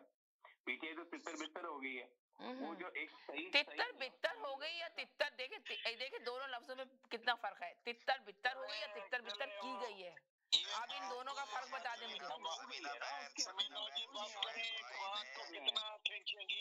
किसी और को मौका दे दें। तब तक इमरान खान के खिलाफ खड़ा रहूंगा। शोएब भाई ने कहा था कोई खड़ा रहा है ना खड़ा रहे, मैं इसके खिलाफ आखिरी दम तक खड़ा रहूंगा। तो शोएब भाई की बातों को आप सीरियस मत लिया करें, क्योंकि वो तो उनको इमरान खान से है नफरत, वो पार्टी का मंशूर नहीं बताते, वो अपना मंशूर पर बोल रहे हैं शोएब भाई। चले जरा महमूद भाई को बोले थे, बहुत देर के बजाय खामोश की। महमूद भाई, ये हमारे जो शोएब भाई है ना, ये पुराने जो भुट्टो के जमाने के ये नॉस्टैल्जिया के बेचारे हैं, शिकार हैं। आप ये आज के दौर की बात, ये देखें, ये कह रहे हैं कि उन्होंने आपको भुट्टो के जमाने का कर दिया, सोचिए आप। हाँ, ये नॉस्टैल्जिया का बेचारे शिकार हैं। ये आज के पीपल्स पार्टी के लीडर को पेशावर भेज रही हैं, तो खुदा के लिए ये काम मत कीजिएगा। तो दूसरा, जहाँ तक आपने कहा है कि जी वो बनेंगे, बात सीधी सी है यार, आपको भी समझ आ रही है कि ये जो है ये अपनी तरफ से शहर उजड़ गया है। अब ये चोर चक्के डाकू जो हैं, ये उसके ऊपर आके अब वहां पर रस्सागी आ गए हैं। देखिए, ये समझ रहे हैं कि ये पीटीआई जो है वो टूट फूट का शिकार है। अब पीटीआई के बंदों से जो वोट है, वो पीपल्स पार्टी उसके ऊपर आंखें लगा के बैठी हुई है कि किसी तरीके से मुझे ये बताएं कि पीटीआई में इस वक्त रह कौन गया? मैं देता हूँ आपको, एक सेकंड मुझे बात बता दें।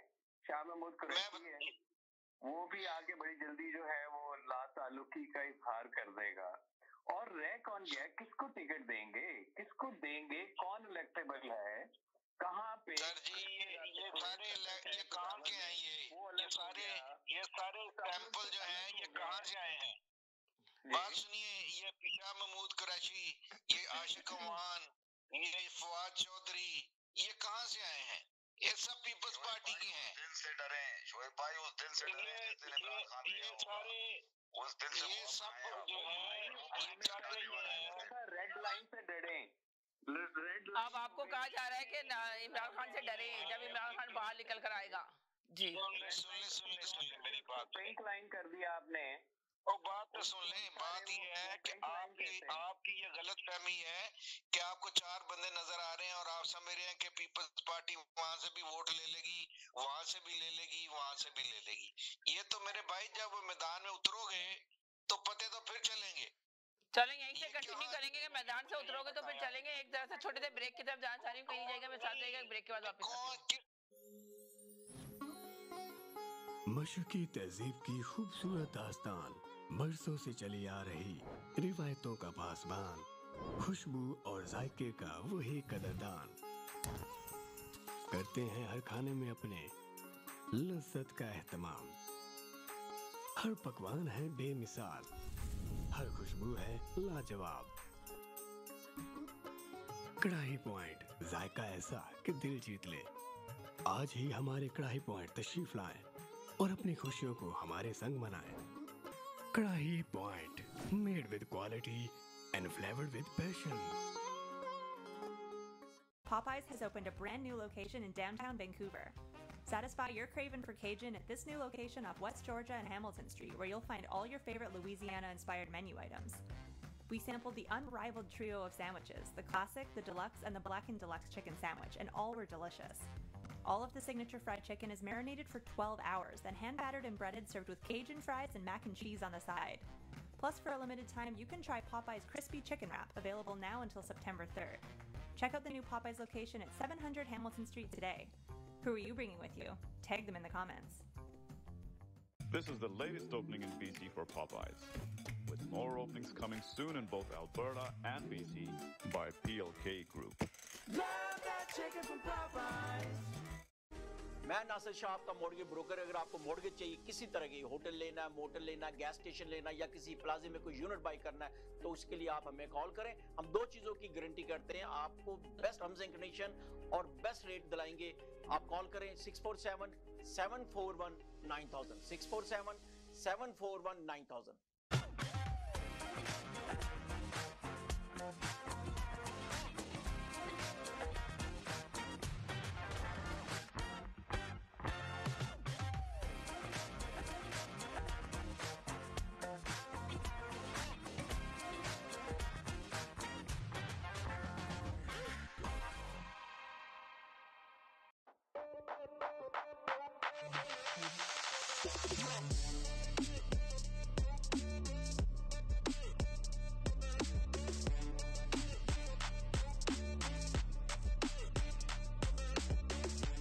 आदाब, नमस्ते और सत श्री अकाल। जब भी बात होती है कार एक्सीडेंट की तो हम तलाश करते हैं एक लॉयर को, और हमारे पास मौजूद हैं चैंपियन। जी हाँ, David हिमोफार। Yes, thank you. I'm David Himmelfarb. I have over 30 years experience in personal injury matters. We have a downtown Toronto location with over 22 lawyers to service you. And we speak your language, Urdu, Punjabi, and Hindi. We have a great community liaison, Anjum Qureshi. आप हमें call कर सकते हैं 416-570-0157।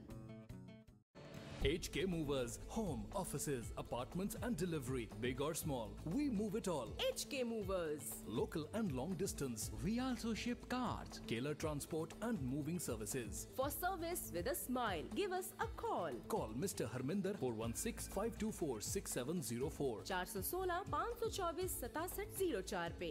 Visit 140 Advance Boulevard, Unit number 10, Brampton. Long distance moving specialist. HK Movers. HK Movers.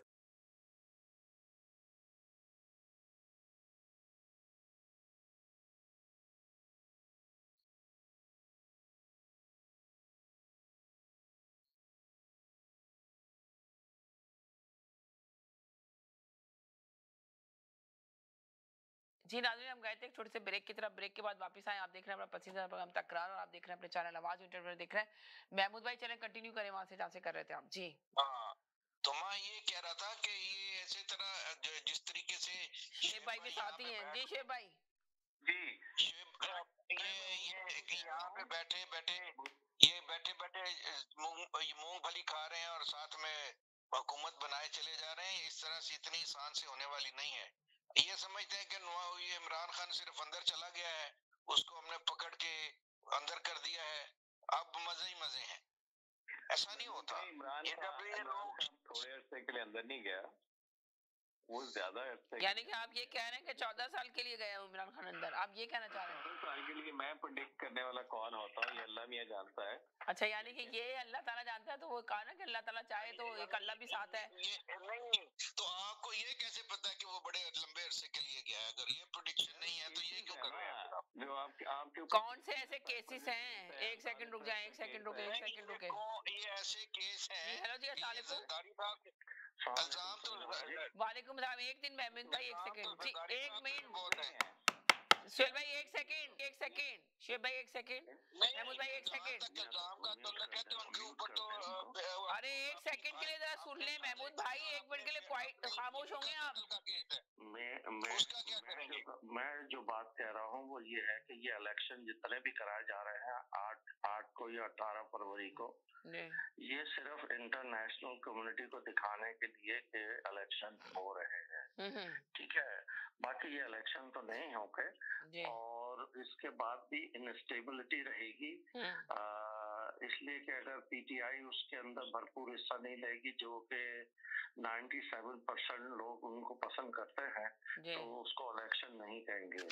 और इसके अंदर अब क्या कह सकते हैं, पाकिस्तान ऐसे ही रहेगा जैसे अभी चल रहा है, इनस्टेबल, और मजीद इसको प्रॉब्लम आएंगी इकोनॉमिकली। ये अभी भी बैंक करप्ट हो चुका है, IMF, वर्ल्ड बैंक इसको अभी भी शाहिद भाई यही बात तो मैंने बोली है, शाहिद भाई यही बात तो मैंने बोली है कि खाकान अब्बासी ने कहा है अगर इस भगोड़े को लेकर आए तो जो मैशियत की ऐसी तैसी हुई है वो बिल्कुल जमीन बोस हो जाएगी। हाँ बिल्कुल सही बात है। मुझे एक चीज बताएं साजिद, क्या इमरान खान के दौर में दूध की नहरें बह रही थी? नहीं जनाब, बिल्कुल बह रही थी सर, बिल्कुल बह रही थी। दूध की नहरें नहीं बह रही थी। अभी बताते हैं ग्रोथ कितनी थी, जरा शाहिद भाई की सुनने दें, शाहिद भाई की बात सुने। आप तो ऐसे कंपैरिजन करते हैं, आप लोग ऐसे कंपैरिजन करते हैं जैसे आपके दौर में कोई बड़े रोजगार मिल गए थे, बहुत शताब हो गया था पाकिस्तान, कोई एम्प्लॉयमेंट लेने आ रहे थे, वो सारा आके झूठ बोला था कि जी लोग बाहर से आ जाएंगे, बाहर से एम्प्लॉयमेंट लेने आ जाएंगे। लोग तो पागल हो गए थे उसके दौर में यार, और ये उसी के किया हुआ है सारा कुछ। आप सुनेंगे या नहीं सुनेंगे? 75 साल की चीज 3.5 साल के अंदर नहीं सही की जा सकती, कोई भी आदमी, ठीक है। एक छोटी सी कंपनी होती है ना जिसके अंदर 1000-2000 आदमी होता है, उसको भी 5-7 साल लग जाते हैं छोटे से प्रोग्राम इम्प्लीमेंट करने में।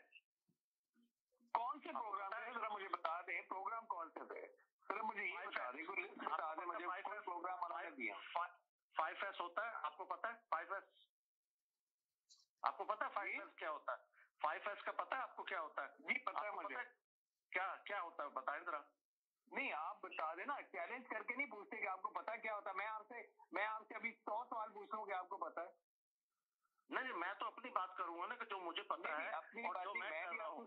और भाईजान I have spent 40 years in implementation of quality management system और कंपनी के अंदर। मैं आपकी काबिलियत पे शक ही नहीं कर रहा, मैं तो आपकी काबिलियत करें या ना करें, मैं सिर्फ इतना बता रहा हूँ कि एक कंपनी को चेंज करने के लिए ना आपको 5-5 साल 7-7 साल लग जाते हैं।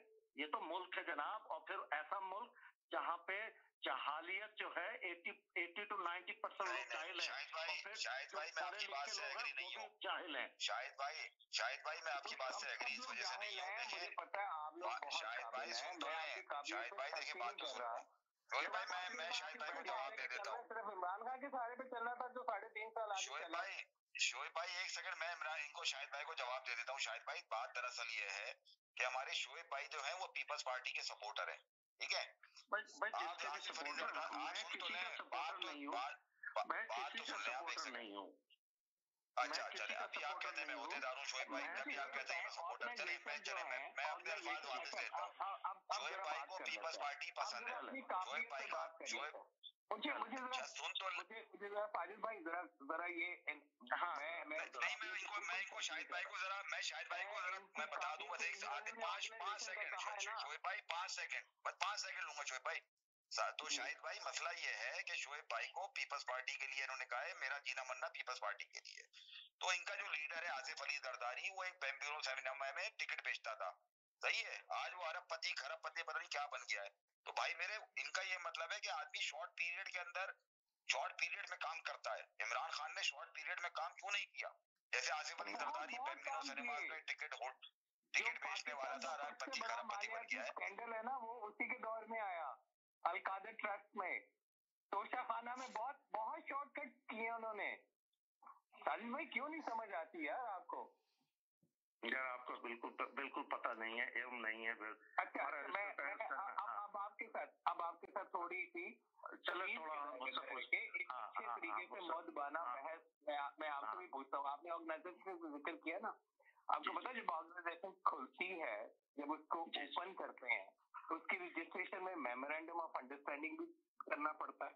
आपके मेमोरेंडम में आपका स्कोप क्या होता है, जी आपके ऑब्जेक्टिव्स क्या होते हैं, वो आपको रजिस्ट्रेशन के वक्त देना पड़ता है।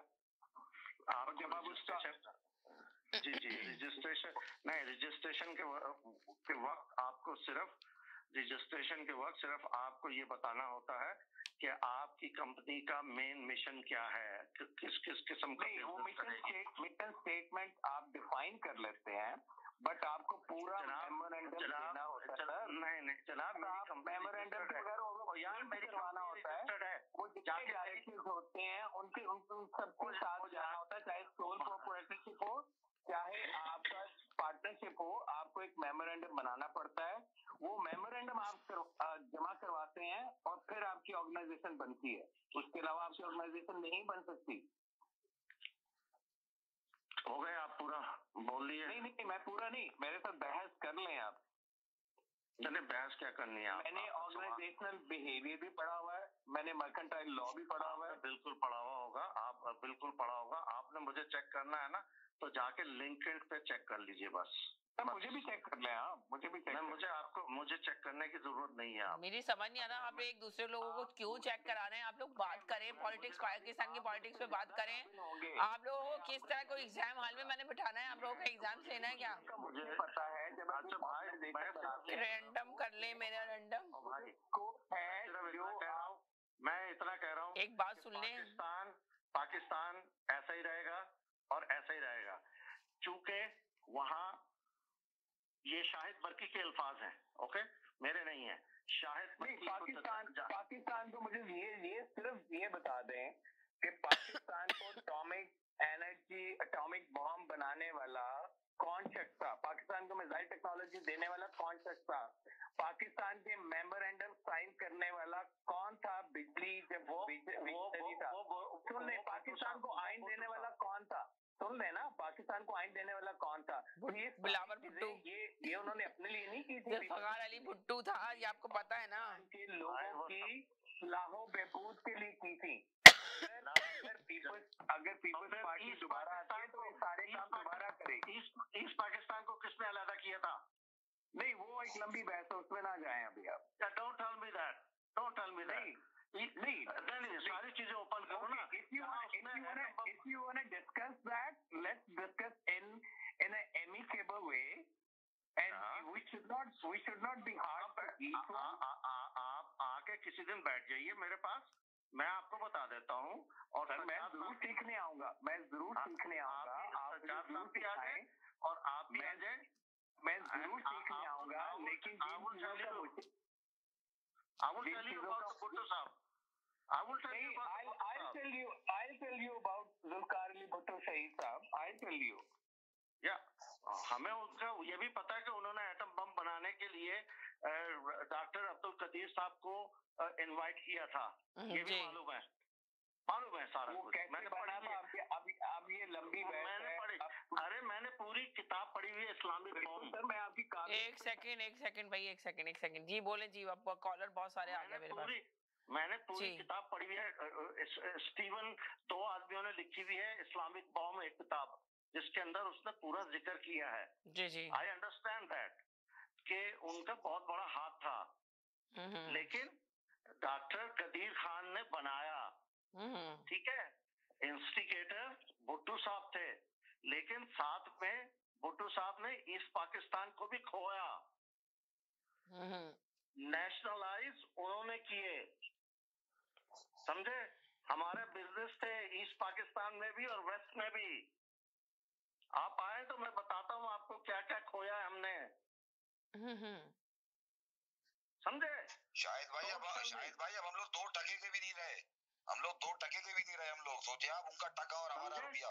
तो इन्होंने जो बनाया है, दूसरी तरफ उससे ज्यादा देखें, इंसान जब अल्लाह मियां के पास जाएगा ना, तो नेकियां होंगी और बदियां होंगी, ठीक है? देखा ये जाएगा कि नेकियां ज्यादा हैं या बदियां ज्यादा हैं, उसी हिसाब से जन्नत में जाएगा। एक सेकंड होल्ड करें शायद भाई, एक सेकंड होल्ड करें जी। हेलो जी, अस्सलाम वालेकुम। सिर्फ वो देख रहा, बार-बार कुछ कॉलर आते हैं, बार-बार देखना चाहते हैं कि लाइव है या नहीं है, या सिर्फ रिकॉर्डिंग चल रहा है शो। उसी हिसाब से हमको इंसानों को भी देखना चाहिए, भुट्टो साहब को भी देखना चाहिए, नवाज शरीफ साहब को भी देखना चाहिए, जरदारी साहब को भी देखना चाहिए, हर आदमी को भी देखना चाहिए, मुझे भी देखना चाहिए। मेरी अच्छाइयां भी होंगी, मेरी बुराइयां भी होंगी, वैसा अच्छी चीजें नहीं होंगी, देखना ये है कि ज्यादा अच्छाइयां हैं या बुराइयां हैं, ये देखना होता है बस। और फिर एंड रिजल्ट देखना होता है। एक प्रोसेस होता है और उसके बाद एंड रिजल्ट देखना होता है। हमने तो 75 साल के अंदर ये देखा है कि साले हम भिखारी के भिखारी रहे। जो चीजें बनाई थी लोगों ने वो तबाह बर्बाद कर दी हमने। एक फिल्म इंडस्ट्री थी, म्यूजिक इंडस्ट्री थी, शेर व शायरी थी, हमने सारी इंडस्ट्री को खत्म कर दिया साला। समझे? क्यों? Corruption corruption corruption corruption. जी। जब तक आप इंसान को इंसान नहीं बनाएंगे ना, जी जी जी जी, पाकिस्तान में पहले तो आप सिर्फ और सिर्फ देखें, अल्लाह मियां तो बंदा बना के भेजा था। आपको काम है कि इंसान बनना है। हजूर सल्लल्लाहु अलैहि वसल्लम ने 22 साल के अंदर लोगों वहां इमारतें नहीं बनाई थी, सिर्फ इंसान बनाए थे। 40 साल की उम्र में नबूवत हुई और 62 साल की उम्र में इंतकाल कर गए थे। 22 साल मिले सिर्फ उनको। हमें 75 साल, 3 गुना ज्यादा। उनको सिर्फ 22 साल मिले। जी। अभी तक कुछ नहीं कर पाए। अभी ये ढूंढ रहे हैं कि कहाँ जाना है कमबख्तों को। लानत है पाकिस्तानियों के ऊपर और पाकिस्तानी लीडरों के, और फिर ऐसे एंकर्स के ऊपर जो टीवी पे उनको बुला के पूछते हैं कि जनाब अगला लायमा बताइए।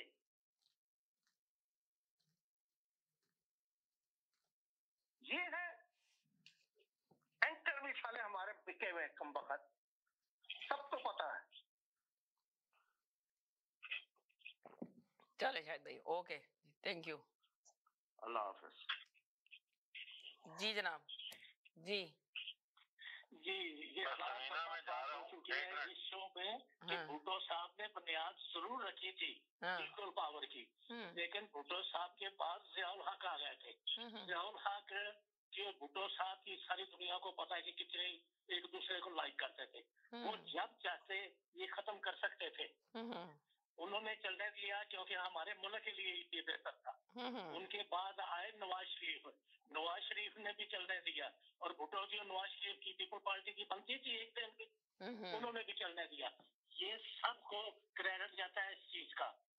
और जो ये कहते हैं कि पीपल पार्टी की हुकूमत तो 4 सूबों में थी जब बेनजीर थी, बेनजीर का नारा पंजाब में लगा करता था, 4 सूबों की तंजीर बेनजीर में, और जरदारी साहब इतने बड़े सियासतदान हैं कि वो समेट के अपना सिंध में एक सूबे में ले गए। वो भी कराची शहर भी ना गिनो उनका, वो भी अब MQM से ले लो और जमात इस्लामी ले लो, वो भी इनके काबू नहीं आएगा इस दफा। सिंध में ले लो सिंध में वो दिया जी, आइन दिया जरदारी साहब ने, बिलावल साहब ने, वो आइन दी, धजियां दे दी हैं पकड़ के। किसी को जाके बताए ना आजकल आइन का, वो कहता पाकिस्तान का आइन, कौन सा आइन है पाकिस्तान का? ये सब कुछ जो हो रहा है पकड़ा पकड़ाई ये आइन के तरीके से हो रही है सारी। और भट्टो का अपना बिलावल साहब और जरदारी साहब नारे लगा रहे हैं, इनको नहीं पता कि ये क्या हो रहा है, या मियां नवाज शरीफ को नहीं पता ये क्या हो रहा है। 3 ईयर में वो उसकी हुकूमत थी इमरान की 3.5 ईयर, 2.5 साल कोरोना के थे, ये 1.5 ईयर उसने हुकूमत की है। 1.5 ईयर में आप एक ऑफिस में काम करते हैं जहाँ 50 लोग काम करते हैं, आपको उन 50 लोगों के नाम नहीं याद होते, तो ये तो 25 करोड़ का मुल्क है भाई।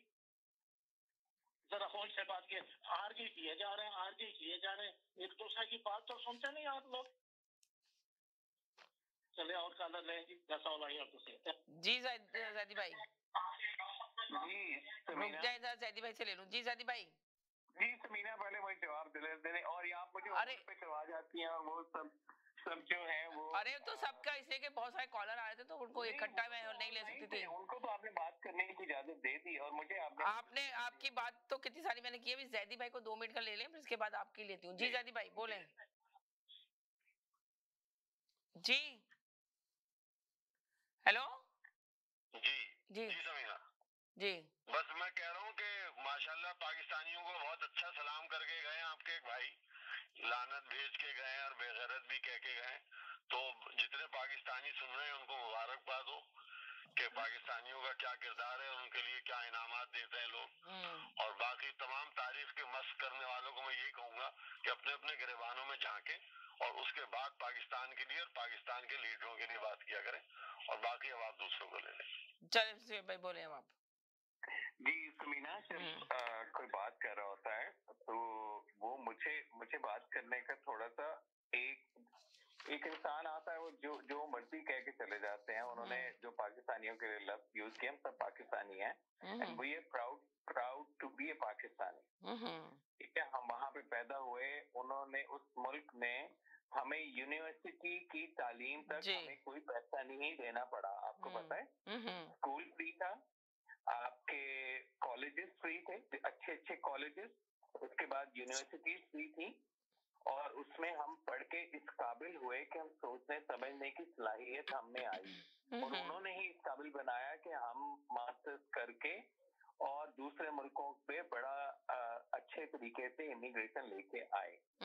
अब अगर वो सारे सिस्टम को ये कहते हैं तो मुझे अफसोस है कि ऐसी लैंग्वेज पाकिस्तानियों के लिए यूज नहीं करते। जबकि वो खुद भी पाकिस्तान से ही आए, पाकिस्तान से ही आए। मुझे उनकी काबिलियत पे मैं उनको चैलेंज बिल्कुल नहीं करता। वो मुझसे ज्यादा पढ़े होंगे, वो मुझसे ज्यादा काबिल होंगे, मुझे ना अपना प्रूव करना है, लेकिन कम से कम ऐसी बात जो है वो यहाँ पे आके और कोई पाकिस्तान के हक में ये बोलना कि उनके लीडर्स ऐसे हैं या ऐसे हैं, ये ही नहीं करना चाहिए। पाकिस्तान अभी सब कायम टाइम है ना, तो अपने आइन की वजह से, अपनी मिसाइल टेक्नोलॉजी की वजह से, वरना दूसरे मुल्क उनको खा जाते हैं। तो हमें we proud of the fact कि पाकिस्तान के पास ये भी सारी चीजें हैं। पाकिस्तान के पास चारों मौसम भी हैं, पाकिस्तान के पास यूनिवर्सिटीज भी हैं, पाकिस्तान के पास खूबसूरत पाकिस्तान है हमारा, ये बात है हसीन। अब ये है हर चीज है, बिल्कुल आपने सही कहा, हर चीज है। सिर्फ एजुकेशन की थोड़ी कमी है, वो भी अभी इंशाल्लाह उसको भी बनाया जा रहा है, यूनिवर्सिटियां बन रही हैं नई। और हम सब हमारा दिल, मैं ये कहता हूँ कि जो पीटीआई वाले भी हैं, जो पीपल्स पार्टी वाले हैं, नून लीग वाले, हमारा दिल पाकिस्तान के लिए धड़कता है और धड़कता रहेगा जी।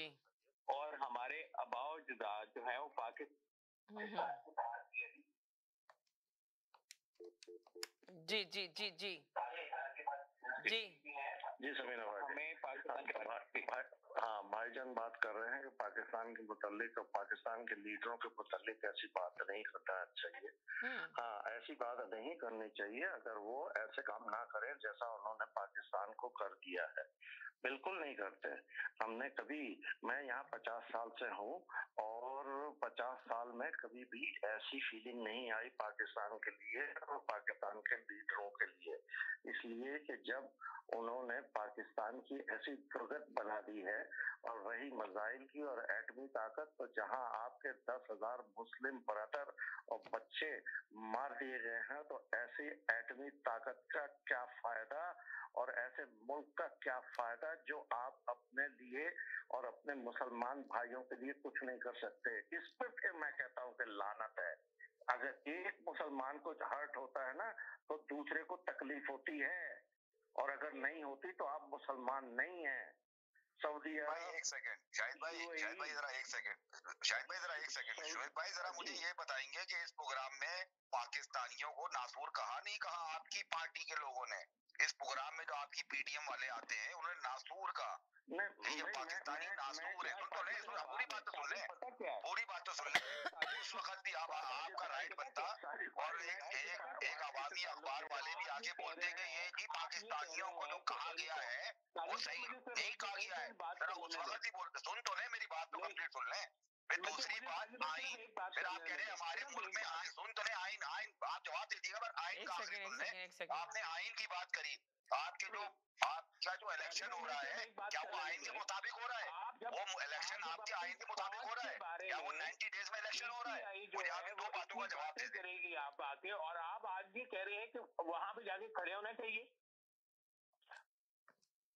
माइंडसेट बनाया है, ये पीटीआई वालों ने माइंडसेट बनाया है कि आप अपनी फौज को मिलाइन करते हैं, आप दूसरे लीडर, पॉलिटिकल लीडर्स को भी मिलाइन करते हैं, पीटीआई वाले बिल्कुल सही है और दूसरे सारे गद्दार है। नहीं, ये नहीं हो सकता। पाकिस्तानी मुहब्बे वतन नहीं है, वो वोट नहीं डालते। ये आपने सही जी। दूसरी पार्टी को इलेक्शन में लड़ने का कोई हक नहीं है, उनको बोलने का कोई हक नहीं है। आप ऐसे आइन का मेरे भाई का हाल किया, ऐसे आइन का क्या फायदा जो 90 डेज में इलेक्शन नहीं हो रहे।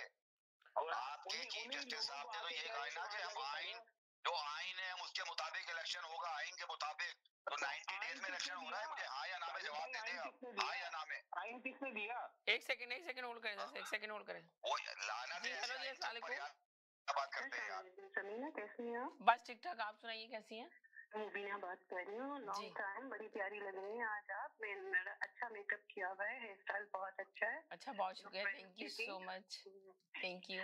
बस मैं आपका प्रोग्राम सुन रही थी, मैं बाकायदा आपका प्रोग्राम सुनती हूँ। और अभी एक साहब जो कह रहे थे कि लानत है पाकिस्तानियों पे और लानत है पाकिस्तानी होने पे, और मैं इतने सालों से इधर बैठा हुआ हूँ। तो देखिए, अगर वो पाकिस्तानियों पे लानत डालते हैं तो वो लानत उनके अपने ऊपर जाती है, क्योंकि वो भी पाकिस्तानी है, ठीक है।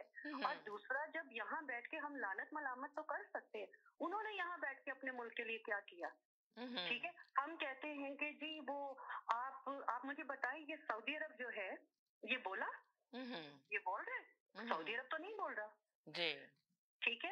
आपकी वो हिंदुस्तान की वो कौन जो है आर्टिस्ट, वो जाके मक्का मुकरमा में जाके हज उम्रा करके आ गई, ठीक है, और वहाँ कोई नहीं बोला है। यहाँ आके समीना के प्रोग्राम में बोलने का सबको हक है और लानतें डालने का सबको हक है। मैं किसी पार्टी की बात नहीं करती।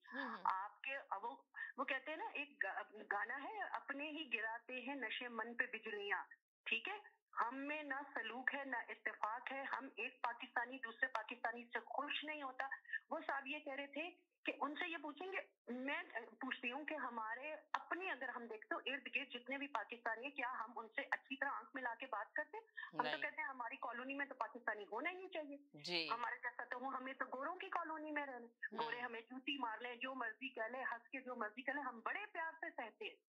हम पाकिस्तानी हैं और हमें फख्र है पाकिस्तानी होने पे। और अगर हमारी हरकतें सही हो जाए ना, तो वो 50 साल से इधर बैठे हुए, मैं उनसे पूछना चाहती हूँ कि उन्होंने अपने मुल्क के लिए क्या किया। मैंने तो किया, मुझे तो अपना मुल्क बहुत प्यारा है, ठीक है ना। हम जो कुछ कर सकते थे कि चाहे फिर हम सब चलते हैं, पाकिस्तान चले, हम आसाइशें नहीं छोड़ सकते ना अपनी। हमें बड़ा शौक है यहाँ बैठने का, हम यहाँ पे वो सब आसाइशें भी लेते हैं, सब कुछ भी करते हैं, और वहां से जाके हमें हर चीज भी पाकिस्तान से चाहिए होती, चीजें भी मंगवाते, लेकिन हम लानत है पाकिस्तान पे डालते हैं। पाकिस्तान पे लानत नहीं है, लानत उन लोगों पे है जिन लोगों ने पाकिस्तान को खराब किया है। बिल्कुल सही कहा, ये बात बिल्कुल मैं आपकी बात से एग्री करूंगी। हम लानत उन लोगों को, आपने उनकी बात का गलत मतलब लिया। उनका मतलब यही था, उनका सरजमीन पाकिस्तान को कहने का मतलब नहीं था। उनका मतलब ये था, उनका कायदे आज़म को कहने का मतलब नहीं था, उनका मतलब इन सियासतदानों का था। किसी का कोई हक नहीं कि वो ये कह के लानत है, नहीं, जो बात गलत है उसे गलत कीजिए, कंडेम कीजिए। अगर नासूर कहे तो सही है, बात सही कह रही है कि अगर आप पाकिस्तानी हैं तो आपको पाकिस्तान पे के लिए इस तरह के अल्फाज नहीं यूज करने चाहिए। एज अ पाकिस्तानी की हैसियत से जी कंडम करना चाहिए इस बात को कि आप एक पाकिस्तानी, हमें पाकिस्तानी होने पे फख्र होना चाहिए, चाहे किसी पार्टी से भी मोहब्बत करते हो आप लोग। मुझे इंडियन होने पे लानत है, कभी नहीं करेंगे। आप सरदारों के पास जाए, उनकी कितनी यूनिटी है, वो गाँव बुला लेते। हमारा एक भाई आ गया तो छोटे भाई को किसने कह दिया? आपसे ये बात सुन तो ले, अब आप सुन तो लें। अब आपने इंडिया का नाम निकाला है, अब आप सुन तो लें कि सरदार तो सारे कह रहे हैं कि खालिस्तान बनेगा, ये भारत और इंडिया नाम हट जाएगा, ये खालिस्तान बनेगा, और आप कह रही है कि कोई सरदार ये कह के दिखा दे। सुने, मैं जो भी स्थान बनेगा, आपने देखा कि इंडिया कहाँ से कहाँ चला गया, और हमें सिर्फ अब आप दूसरी बात पे आ गई। अब आप दूसरी बात, इसका कसूरवार कौन है? इसका कसूरवार कौन है? और दूसरा इसका कसूरवार आप मुझे बताए ना, कौन है? इमरान खान है? आप मुझे बताए क्या इमरान खान है इसका कसूरवार? कौन है? आप मुझे नाम तो लेके बताए ना, कौन है इसका कसूरवार?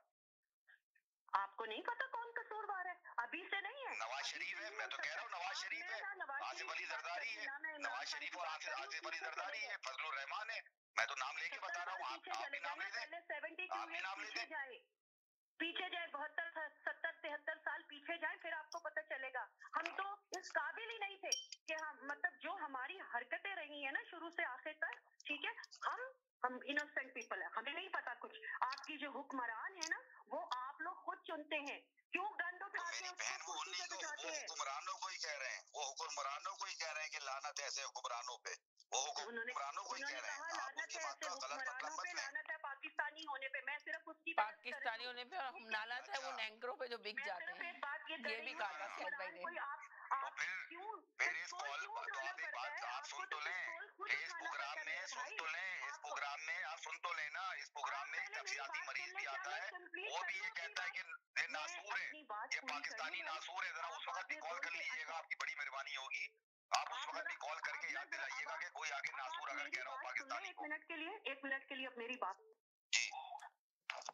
जी। हमें एक्चुअली हमें आदत है कशकोल पकड़ के जाने की। आपने ब्रांडेड सूट पहनने में, गाड़ियां आगे पीछे, 50 आगे 50 पीछे, कहाँ जा रहे हैं जी? भीख मांगने जा रहे हैं। अपने मुल्क में खुद काम करें ना। यहाँ आके क्या हम काम नहीं करते? क्या काम नहीं करते जब हम यहाँ पे अपनी नई जिंदगी शुरू करते? ये काम हम हर काम करते हैं, उसको बुरा नहीं समझते। काम करते हैं यहाँ, बस हमें सबसे पहले आ जाता है लानत है हमारे मुल्क पे। अल्लाह ताला कहता है जैसी नियत वैसे अमाल। Thank you so much. बहुत शुक्रिया, थैंक यू। जी जनाब जी। जी समीना बाजी, मेरी ये बात सुन लीजिएगा। मैं सिर्फ उनको बाजी को जवाब देना चाहता हूँ कि मैंने पाकिस्तान के लिए और मेरे खानदान ने पाकिस्तान के लिए क्या क्या किया, जरा आराम से तसल्ली से सुन लीजिएगा, ठीक है।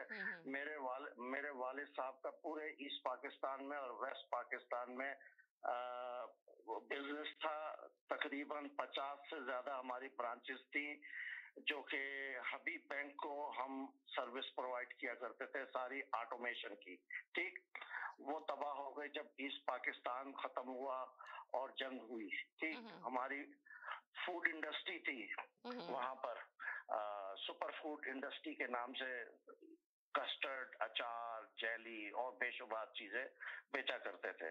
ठीक, ये तो फादर का था। अब आइए जनाब, फिर हम जब लुटा के पाकिस्तान से वापस आए हैं यहाँ 1975 में, जब 71 की वार हुई है, हमें पता है कि हम किस तकलीफ से गुजरे हैं। 4 साल हमारे वालदा और वालिद किस मुसीबत में से गुजरे हैं। ठीक है, हम बहरहाल यहाँ पहुंच गए 75 में कनाडा में। ठीक है, जब हम यहाँ आए, मैं छोटा था उस वक्त, मेरे दिल में हमेशा तमन्ना रही कि मैं पाकिस्तान जाके फिर दोबारा बिजनेस करूं। मैं दोबारा गया 93 में पाकिस्तान। मैं पाकिस्तान गया, वहाँ यहाँ से मैंने इंजीनियरिंग की। इंजीनियरिंग करने के बाद मोटरोला, डिजिटल और बड़ी बड़ी कंपनियों के साथ मैंने क्वालिटी मैनेजमेंट में काम किया। मेरी ख्वाहिश थी कि मैं पाकिस्तान को भी जापान की तरीके से प्रॉस्पर करूं। मैंने वहां जाके 50 से ज्यादा कंपनियों को ISO 9000 का सर्टिफिकेशन दिलाया। तकरीबन 70 से 75 क्वालिटी इंजीनियर तैयार किए। ठीक, फिर मैंने तकरीबन $2 मिलियन लगाकर सॉफ्टवेयर डेवलप किया पाकिस्तान के अंदर, जिसके अंदर मेरे पास 8 फुल टाइम सॉफ्टवेयर इंजीनियर थे। ठीक, फिर एटम बम का धमाका होता है, फॉरेन करेंसी एक्सचेंज होता है। फिर ऑन टॉप ऑफ इट मुझे पाकिस्तानी ने किसी ने किडनैप कर लिया। ठीक, ये हुआ मेरे साथ पाकिस्तान में। मेरे वालिदैन कहते रहे बेटा ना जाओ पाकिस्तान, लेकिन मैं बज़िद था कि मैंने जाके कुछ करना है। वो सॉफ्टवेयर आज भी मेरे पास मौजूद है, तो बाजी को बता दीजिएगा, मैंने कम से कम 75 इंजीनियर तैयार किए। लेकिन पाकिस्तान बदनसीब मुल्क है तो उस 75 इंजीनियर में से तकरीबन 60 के करीब बाहर हैं। सिर्फ 10-12 के करीब वो पाकिस्तान में, बाकी सारे के सारे। डॉलर्स मैंने सर्टिफिकेशन कराई, ऑल्सन मैंने कराई। तो यानी कि आपने तैयार किए और सब बाहर आके अपनी अय्याशी कर रहे हैं? नहीं, अय्याशी नहीं कर रहे, वो मजबूरन उनको बाहर जाना पड़ा। समझे? तो कोई आदमी मैं यहाँ से सारा कुछ बेच के पाकिस्तान चला गया था, जबकि सारा खानदान मेरा 450-500 आदमी हमारे जी। चलें जी, बहुत शुक्रिया, थैंक यू। मेरी ख्वाहिश थी कि पाकिस्तान जाऊं। चलें, बाजी को बता दीजिएगा, इसलिए मैं कह रहा हूँ मनहूस है पाकिस्तान में कि वहाँ हरामजादे लोग रहते हैं कम वक्त। जी जी जनाब जी, हेलो जी। जी समीना कैसी? बस ठीक ठाक, आप बताएं कैसे? ठीक है। आप एक तो आपकी तकदीर, सॉरी मुझे रोज आना, आपको आके कुछ ना कुछ तकदीर करनी पड़ती है। जब आपकी बहस चल रही थी शाहिद खाकान अब्बासी पे, तो आपने कहा कि उन्होंने मुस्लिम लीग नून छोड़ दी है। ये गलत है। अच्छा। उन्होंने मुस्लिम लीग नून का ओहदा छोड़ दिया है, वो सीनियर वाइस प्रेसिडेंट, उसका ओहदा उन्होंने छोड़ा है, वो अभी भी मेंबर है। अच्छा। और उसी प्रोग्राम के अंदर नदीम मलिक ने उनसे पूछा तो उन्होंने कहा नहीं, बिल्कुल क्लियर उन्होंने कहा कि मैंने नायब सदर का ओहदा छोड़ दिया है, मगर मैं आज भी जो है नून लीग का मेंबर हूँ। एक बात तो ये हो गई, फैक्चुअल आप गलत कह रही थी। अच्छा। अब आ जाए इन साहब की जो कहानी है, जो कि अभी इन्होंने सुनाई है। इत्तेफाक से मैं भी बांग्लादेश, जब बांग्लादेश बना था मेरे पेरेंट्स भी बांग्लादेश में थे, तो जब फॉल हुआ तो हम वहाँ फंस गए। फिर 1.5 साल हम कैंप में रहे, जो हिस्ट्री है सबकी। उसके बाद फिर एरोफ्लोट जो रूसी जहाज है उसके थ्रू हम पाकिस्तान पहुंचे। तो ये जो तकलीफें हैं ना, ये सब बहुत किस्मत में उनको कहूंगा कि 75 में निकल गए पाकिस्तान से यहाँ के। ठीक है, वो अपने जजमेंट की गलती को पाकिस्तानियों पे डाल रहे हैं। जी, उनकी अपनी जजमेंट की गलती है ना। मैंने जो है हम भी उसी तरह से पाकिस्तान पहुंचे, वहां से यूनिवर्सिटी किया, कॉलेज किया, सब कुछ किया, और फिर ये डिसाइड किया मुल्क हमारे रहने के लिए नहीं। हम वो जद्दोजहद नहीं करना चाहते जिसकी जरूरत है इस मुल्क को। हम यहाँ से बाहर जाना चाहते हैं। मैं अपनी बात कर रहा हूँ, किसी और की बात नहीं कर रहा। ये हमने फैसला किया और मुल्क छोड़ दिया। ये मेरा जाती फैसला है। ठीक है, इसी तरह से इन साहब ने जो मुझे ये सारी तकरीर सुनाई है, जो अभी मैंने सुनी, ये उनका जाती फैसला है। मैं उनके तकरीर पर नहीं कहता, मगर उन्होंने एक जाती फैसला किया, उनसे मिस जजमेंट हुई है। अब इसकी वजह से सारे पाकिस्तानी तो बदमाश नहीं हो गए ना, सारे पाकिस्तानी चोर नहीं हो गए। निजाम की दुरुस्तगी में आकर के उन्होंने हमें 5 एक्ट बताया। आपसे मैं क्या कहता था, देखिए मैंने कभी हमेशा जब भी आपसे बात की, मैंने कहा मैं इमरान खान को इमरान खान से मुकाबला करता हूँ। इमरान खान को तो मतलब कि मैं समझ नहीं आता क्यों लोग नवाज शरीफ के पीछे लग पड़े हैं या जरदारी के पीछे। क्या नवाज शरीफ ने इमरान खान को लाया? नहीं। क्या नवाज शरीफ ने इमरान खान को निकाला? नहीं। तो जो लाए थे और जिन्होंने निकाला है, अब जाके उनसे लड़े। आपने फैसला किया आप उनसे लड़ेंगे, तभी की आजादी लेंगे उनसे। उसमें आपने नौमाही हो गया आपसे। तो इस पूरे केस में नवाज शरीफ और जरदारी का तो कोई खेल ही नहीं है सिरे से। जिन्होंने आपको पीटना था उन्होंने आपको पीटना शुरू कर दिया है। अब आपकी ख्वाहिश ये है कि वो आपको दोबारा ले आए, तो ये होने वाला नहीं है। कोई भी आपको लॉजिक ये बताती नहीं कि ये दोबारा होगा। इमरान खान के नाम पे अगर वजीर आजम लगेगा तो उनके कब्र के कुत्ते पे लगेगा, इसके आगे न उनके आगे अब कभी वजीर आजम नहीं लगेगा। ये बात तो लोग समझ लें बड़ी आसानी से। वो छूट सकते हैं, वो बाहर आ सकते हैं, वो क्या वो पाकिस्तान के वजीर आजम बन सकते हैं? इस फौज की मौजूदगी में नहीं, हो नहीं सकता। अगर वो अगले 100 साल जिए तो और बात है, मगर मेरा नहीं ख्याल है कि वो 100 साल जी पाएंगे। जी ठीक है, तो हमने चूंकि मैं जो कहता हूँ ना कि बैरून मुल्क पाकिस्तानी, हमने बड़ा आसान सा रास्ता लिया है। जी हमने ये कहा है कि हम इस मुल्क के लिए जद्दोजहद यहाँ रहते हुए नहीं कर सकते, हम जा रहे हैं इस मुल्क को छोड़ के। मैंने ये फैसला किया है। उन्होंने भी यही फैसला किया ना, जो कॉलर भी गए वो भी छोड़ कर आ गए। जी ठीक है, अगर दोबारा गए स्टेप लिया। 5 एक्ट पढ़ा रहे हैं ना, 5 एक्ट है क्या कि आप कोई भी चीज प्रोजेक्ट शुरू करते हैं उसका एक टाइम होता है। इमरान खान साहब ने हमें क्या बताया? पहले 30 दिन ये सारे मसाइल हल, अगले 30 दिन, अगले 90 दिन ये सारे मसाइल हल, और उसके बाद 6 माह में सब कुछ हल। 1 लाख घर और 1 करोड़ नौकरियां और पता नहीं क्या क्या। करेक्ट। और मैं उस वक्त आगे कह सकता ये मुमकिन नहीं है। जब भी आप अपनी प्रायोरिटी या किसी भी प्रोजेक्ट में डिसाइड करते हैं, स्कोप डिफाइन करते हैं उसके अंदर, तो आप ये देखते हैं कि भाई ये 10 काम होने के, इसमें से एक काम इस ड्यूरेशन में हो सकता है जो कि मेरे पास है। ठीक जी। चलो, तो इमरान खान साहब की मिसजजमेंट की गलती को जो है वो हमें आकर के बताने को उन्होंने गलत किया, हमें तो मालूम है, हम तो बताते रहे कि उन्होंने गलत किया। उनको अंदाजा ही नहीं था कि उन्होंने कहाँ हाथ डाल दिया है। और अंदाजा इसलिए नहीं था कि उन्होंने अपना दिमाग इस्तेमाल करते हुए हुकूमत नहीं ली। जी जी जी, इस्तेमाल करते हुए हुकूमत लेते, और उनको पता होता कि क्या जिम्मेदारी वो ले रहे हैं, वो कभी ये हुकूमत ना लेते। सही, ठीक है जी, इसी सी बात है। शुक्रिया। चलिए जी, बहुत शुक्रिया, थैंक यू सो मच जी। अस्सलाम वालेकुम चौधरी साहब, क्या हाल है? वालेकुम सलाम।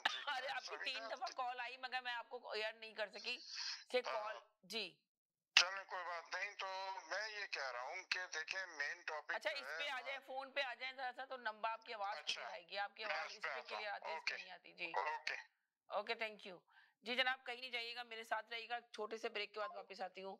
साथ रहिएगा। अस्सलाम वालेकुम, आप देख रहे हैं आवाज़ न्यूज़ और मैं हूं इरम चौधरी। अहले गाजा पर इस्राएली बर्बरियत शुरू हुए 1 माह बीत गया। गाजा को करबला बने 1 माह गुजर गया। आज भी इस्राएली बमबारी में कम से कम 27 फलस्तीनी शहीद हो गए। अरब मीडिया के मुताबिक इसराइल की जानिब से आज भी खुसूसन गाजा सिटी और अस्पतालों के नज़दीक बमबारी की गई। गाजा का 1 माह में तीसरी बार दुनिया से राब्ता मुनक़ता हो गया। टेलीफोन और इंटरनेट की सहूलियतें मुअत्तल कर दी गईं। अक़वाम मुत्तहिदा के मुताबिक गाजा पर इस्राएली जारियत के दौरान अब तक 88 UN एहलकार जाँबाज़ हो चुके हैं। किसी भी तराजे में अक़वाम मुत्तहिदा का यह सबसे बड़ा जानी नुकसान है। दूसरी जानिब हमास का कहना है कि इस्राएली बमबारी से 60 इस्राएली यरगमाल लापता हो चुके हैं, जबकि 23 मलबे में दबकर जाबहक हो गए। इमरान खान के हवाले से आपको बताएंगे, इमरान खान बेटों से बात ना कर सके।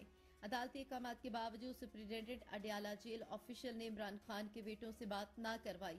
इमरान खान ने बेटों से बात ना करवाने पर अपने वकील शहराज रांझा के जरिए अडयाला जेल के सुप्रिंटेंडेंट के खिलाफ तौहीन अदालत की दरख्वास्त दायर कर दी। ऑफिशियल सीक्रेट एक्ट खुसूसी अदालत के जज अबुल हसनात जुल्कुनैन ने दरख्वास्त पर समाअत के दौरान जेल हुकाम को नोटिस जारी करते हुए 8 नवंबर तक जवाब तलब कर लिया। इमरान खान के वकील ने अदालत से इस्तदा की कि जेल हुकाम को वाज़ेह कर दिया जाए कि वह अदालती हुक्म के मुताबिक इमरान खान की बेटों से बात करवाने के पाबंद हैं।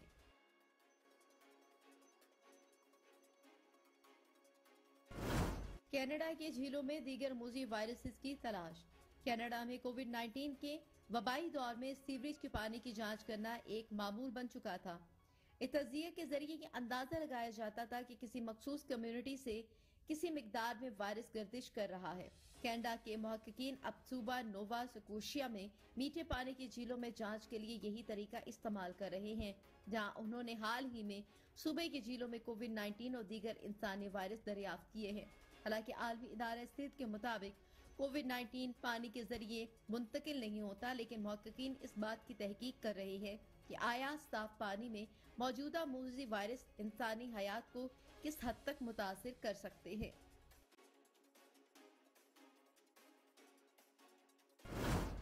आसिफ जरदारी और नवाज शरीफ में अहम फैसलों पर इत्तफाक। पाकिस्तान पीपल्स पार्टी के शरीक चेयरमैन आसिफ अली जरदारी और मुस्लिम लीग नून के कायद नवाज शरीफ के दरमियान टेलीफोनिक राब्ता हुआ। पार्टी का कहना है कि आसिफ अली जरदारी ने वतन वापसी पर नवाज शरीफ को मुबारकबाद दी। दोनों रहनुमाओं में इत्तफाक हुआ कि रियासत को बचाने के लिए सब मिलकर अपना किरदार अदा करें। माशी मुश्किलात और आवाम को रिलीफ देने के लिए अहम फैसले करने पर इत्तफाक किया गया। पीपल्स पार्टी जराये के मुताबिक दोनों रहनुमाओं ने एक दूसरे को मुलाकात की दावत दी। जल्द दोनों के दरमियान मुलाकात मुतवक्के है।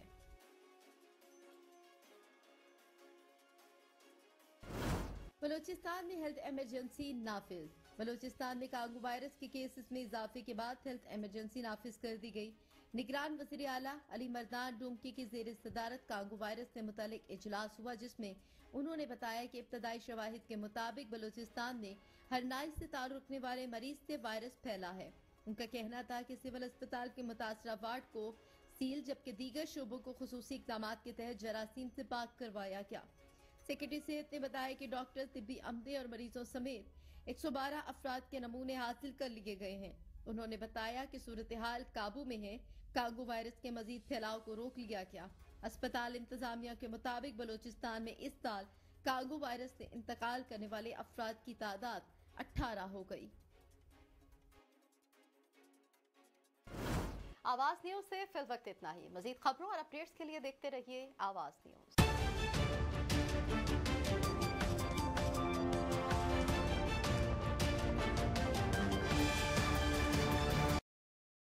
Popeyes has opened a brand new location in downtown Vancouver. Satisfy your craving for Cajun at this new location off West Georgia and Hamilton Street, where you'll find all your favorite Louisiana-inspired menu items. We sampled the unrivaled trio of sandwiches, the classic, the deluxe, and the blackened deluxe chicken sandwich, and all were delicious. All of the signature fried chicken is marinated for 12 hours, then hand-battered and breaded, served with Cajun fries and mac and cheese on the side. Plus, for a limited time, you can try Popeye's Crispy Chicken Wrap, available now until September 3rd. Check out the new Popeye's location at 700 Hamilton Street today. Who are you bringing with you? Tag them in the comments. This is the latest opening in BC for Popeyes. With more openings coming soon in both Alberta and BC by PLK Group. Love that chicken from Popeyes. जी नाज़रीन, हम गए थे एक छोटे से break की तरफ। Break के बाद वापस आए। आप देख रहे हैं अपना पसंदीदा प्रोग्राम तकरार और आप देख रहे हैं अपने चैनल आवाज इंटरव्यू देख रहे हैं। मेरे साथ कॉलर मौजूद है। जी जनाब, जी चौधरी साहब। मैं समीना मैं ही बोलूंगा। देखिए, मुख्तलिफ सियासी हालात चल रहे हैं। जैसे कि सबसे पहले तो आपको मुबारक हो कि आपके प्रोग्राम को माशाल्लाह 7 साल हो गए, 6-7 प्रोग्राम को 7 साल हो गए आज माशाल्लाह से। प्रोग्राम को नहीं, मेरे मतलब चैनल को 7 साल हो गए और आप लोग 7 साल से इस चैनल पे जुड़े हुए हैं। और कितनी व्यूवरशिप है इसकी कि समझे 7-8 मिलियंस की व्यूवरशिप है इस चैनल की। अल्हम्दुलिल्लाह इस प्रोग्राम की इतनी व्यूवरशिप है कि आपको शायद आइडिया नहीं है। बहुत ज्यादा पब्लिक देखती है, देखने वाले बेतहाशा है, चाहे कॉलर कुछ भी हो, मगर देखने वाले लातादाद है, लाखों की तादाद में लोग इसको देखते हैं और पसंद करते हैं। जी तो अब बात यह है कि पाकिस्तान में शाहिद खाकान अब्बासी साहब के हवाले से काफी बातें जो हैं नजर पे आ रही हैं। जी क्योंकि वो किसी भी एक्टिविटी में हिस्सा नहीं ले रहे हैं। उनका प्रॉब्लम ये है कि उन्होंने मना कर दिया है मुस्लिम लीग नून में कि कल के बच्चों से मैं डिक्टेशन नहीं लूंगा। जी, उन्होंने कहा कि मरियम नवाज साहिबा की वजह से वो नहीं है, और उनकी फैमिली के जो बच्चे हैं वो उनको ऐसे ट्रीट करते हैं जैसे कोई कल के। उन्होंने कहा मैं नवाज शरीफ को अपना लीडर मानता हूँ, इसीलिए मैंने कहा मुझे सियासी सरगर्मियों में हिस्सा नहीं लेना, मुझे इनवाइट ना किया जाए, इसलिए मैं नहीं गया। वो नाराज है कि उनके साथ जो रवैया है वो सही नहीं है। जी मगर चौधरी साहब सलाम वालेकुम।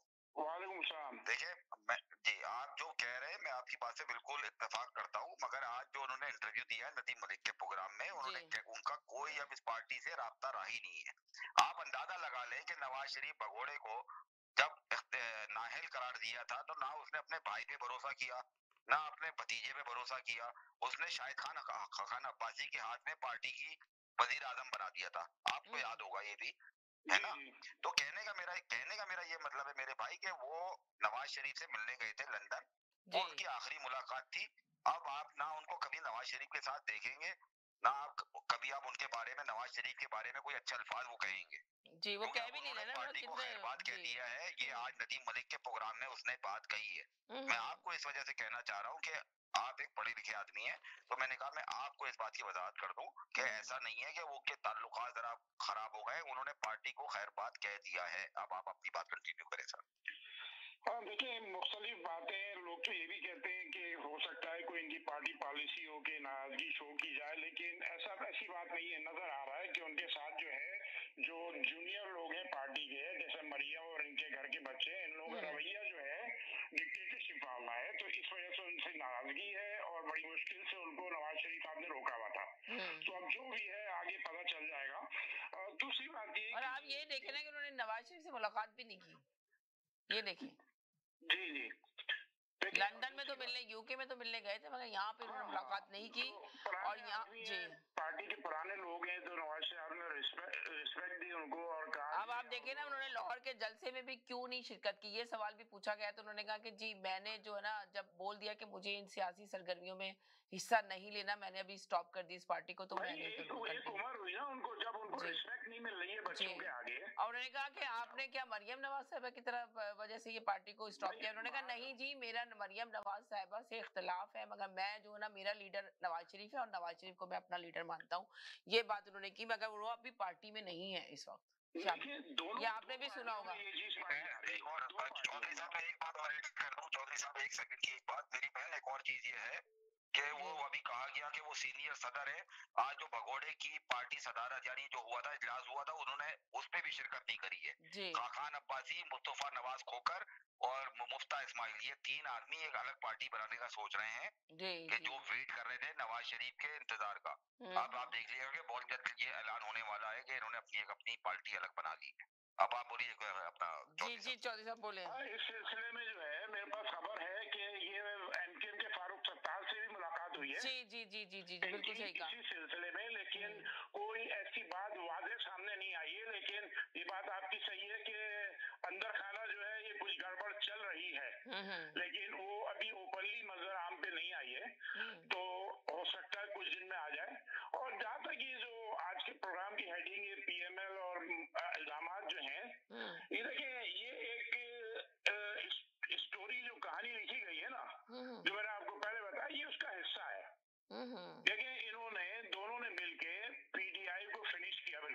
पीटीआई को दोनों पार्टियों ने मिलके किया, जो इन्होंने कहानी लिखी थी उसमें वो कामयाब हो गए। जी जी जी जी जी जी जी बोले जी वो कामयाब हो चुके हैं उसमें। और जी जो है, रुक जाइए अर्शद साहब, कुछ कहना चाहें? जी बोले सर। जी अर्शद साहब जी बोले। अर्शद साहब बोल रहे हैं? सॉरी जी बोल रहा हूँ मैं। जी बोले। खान अब्बासी जो है, छोटी सी बात करता हूँ, उन्होंने टीवी पे आके कहा कि उनका नवाज शरीफ से इख्तिलाफ है, जिनकी किन बातों पे है वो एक लंबी कहानी है। But this is what democracy is all about. उनको ये इजाजत दी गई है कि वो टीवी पे जाए बोले, पार्टी में रहते, वो अभी भी पार्टी में है, ओहदेदार नहीं है मगर पार्टी के अंदर है। नहीं, मेरे पास ये खबर थी, नहीं आप सही कह रहे हैं, नहीं आप सही कह रहे हैं। मेरे पास ये खबर थी कि उनका इख्तिलाफात ये है कि वो जो बच्चे हैं नवाज शरीफ के, उनका रवैया पसंद नहीं कर रहे। बस मैं इख्तिलाफ पे तो बात ही नहीं कर रहा, मैं तो प्रिंसिपल पे बात कर रहा हूँ। प्रिंसिपल क्या है कि एक जमहूरी पार्टी है, किसी को किसी भी बात पे इख्तिलाफ हो सकता है, बच्चे हों बड़े हों कुछ भी हों, मगर उसको खुली इजाजत है कि वो टीवी पे जाए और कहे कि ये गलत है। This is what all democracy is about. Shahid Khan Abbasi को फौज ने जूते नहीं मारे हैं कि वो जाकर के टीवी पे कहे कि मुझे इमरान खान से इख्तिलाफ है या इत्तफाक है। तो कहाँ पे डेमोक्रेसी नजर है आपको? पाकिस्तान मुस्लिम लीग नून में नजर आई या आपको इसको पीटीआई में नजर आई? तो जो प्रिंसिपल्स है डेमोक्रेसी के, अगर उस पर मैं तोलूं तो ये तो बहुत ही अच्छा काम है कि उनको खुली इजाजत दी गई कि आप जाएं और जो चाहे कहें, और किसी ने उसकी जो मजम्मत नहीं की। अभी तक तो मैंने कोई मजम्मत नहीं देखी। This is what democracy is all about. You have to get out of this mindset कि जो अच्छी बात भी है उसको टेढ़ा करके कैसे बनाना, ये खूबी तो मैंने आपके प्रोग्राम में लोगों में मैं देखता हूँ कि जो अच्छी बात है अप्रिशिएट इट। इमरान खान में तो इतनी डिक्टेटरशिप है कि कोई सामने उसको बोल नहीं सकता है, और जरा तो उनको मिलता है कि हाँ फौज हमारी मदद कर रही है, तो वो साथी आकर के वो कहानियां चला रहे हैं कि अल-अमान अल-हफीज। So from a standard of democracy, this is the thing to do, and I appreciate Pakistan Muslim League Nawaz Sharif in order to accept this जो उनके पे क्रिटिसाइज किया गया। शुक्रिया। चलिए बोले चौधरी साहब आप। साहब एक सेकंड, चौधरी साहब एक सेकंड। अच्छा। मेरी बहन या आपको तो छोड़ दो चौधरी साहब, ये डेमोक्रेसी का नारा या जमहूरियत का नारा कौन लगाता है? मेरी पार्टी है, उसका नाम है पाकिस्तान पीपल्स पार्टी। जी। उसी का है जमहूरियत जमहूरियत जमहूरियत, राइट? जब मुस्तफा कुकर उस पार्टी के खिलाफ बोलता है तो उसको पार्टी से किक आउट कर दिया जाता है। कितने लोग पीपल्स पार्टी के ऐसे हैं जो आज भी 2 लोग गए हैं, या वो पंजाब के सीनियर सदर थे भट्ट साहब, वो भी आसिफ भट्ट चौधरी साहब जो थे वो भी पार्टी छोड़ के, ये है जी क्या बात, जो बात मुंह में आए कह दो कि ये है कि उस भगोड़े को अगर कोई बातें सुना रहा है तो ये जमहूरियत है, मगर वो पार्टी में है। किसी ने नोटिस नहीं लिया, नोटिस इस वजह से नहीं लिया कि वो पार्टी में नहीं है, उसकी बात की कोई उनके लिए वैल्यू नहीं है, इस वजह से नोटिस नहीं लिया, और कोई वजह नहीं है। ये कोई जमहूरियत नहीं है, वो पार्टी से उस आदमी का कोई ताल्लुक नहीं है। This is over now. अब आप बोले चौधरी साहब। बात खुल के सामने आ जाएगी। इसी तरह जैसे पीपल्स पार्टी में नाहिद खान है जी, जो बेनजीर के साथ गाड़ी में मौजूद थी, उनको और उनके हस्बैंड को सफदर अब्बासी साहब को जो है किनारे लगाया हुआ है। और एक खास जो पुराना जो मुखलिस तबका है पीपल्स पार्टी का, जो पुराने लोग हैं, वो इस वक्त पीपल्स पार्टी में नहीं है। इन्होंने सिंध में जाके कोशिश भी की, इनको मार के भगाया आपने। जी जी जी जी जी इनको पुलिस के जरिए पिटाई लगाई इन लोगों की। जी जी जी जी जी जी जी जी नाहिद खान सफदर अब्बासी को सिंध में घूमने नहीं दिया, इनको सियासी काम की एक्टिविटी की परमिशन नहीं दी पीपल्स पार्टी ने। इनके ऊपर हमले कराए और इन लोगों को भागना पड़ा। तो डिक्टेटरशिप तो हर पार्टी में है, अब खुल के सामने आ जाएगी शाहिद खान अब्बासी साहब की भी कुछ दिनों बाद। हाँ, शाहिद खान अब्बासी की तो पहले भी बात ये वाली इश्यू हुआ था, जो इन्होंने नवाज शरीफ के बारे में बिल्कुल उनके खिलाफ बात की थी, कोई सरप्राइज था एंकर के किस तरह बात कर रहे हैं, तो क्या आपकी लड़ाई हो गई है, आप इख्तिलाफ कर रहे हैं उनकी बातों से? तो उन्होंने कहा नहीं, ये मेरा अपना मौकुफ है, मैं उनके ऊपर नहीं है बात कर रहा, मैं अपना मौकुफ बयान कर रहा हूँ। तो उन्होंने ये कह के अपनी बात को एंकर की बात पे को लिपेट दिया था। तो अभी भी वो जो बातें कर रहे थे तो उसमें भी उनकी झलक नजर आ रही है इनकी पार्टी में। जैसे मुफ्ता साहब हैं जी, वो भी नाराज हैं, उनके साथ कुछ और लोग भी हैं जी। तो कुछ है, क्योंकि जो लोग करते हैं, बुलाते हैं या पार्टी बनाते हैं, तो वो बीच में दरार रखने की भी तो एक चौधरी साहब चौधरी साहब एक बात का मुझे आप जवाब दे दें, सिर्फ एक बात का। कोई भी पार्टी हो या या कोई सी भी XYZ पार्टी हो, जब उसका उस हल्फ होता है, नहीं लिखा होता कि जी मैं पार्टी के सरबराह या पार्टी के खिलाफ कोई बयानबाजी नहीं करूंगा, होता है या नहीं होता? वो सारी पार्टियां बोल रहे हैं, सारी, बस थैंक यू। तो मैं आपसे यही कर रहा है, तो तस्वीर उसने पार्टी छोड़ दी है। बहुत ज्यादा नवाज शरीफ के पहले भी शुरू में भी तो मैं नहीं समझा सकता ना किसी को। आप पढ़े लिखे आदमी है तो मैं आपको समझाने की कोशिश कर रहा हूँ।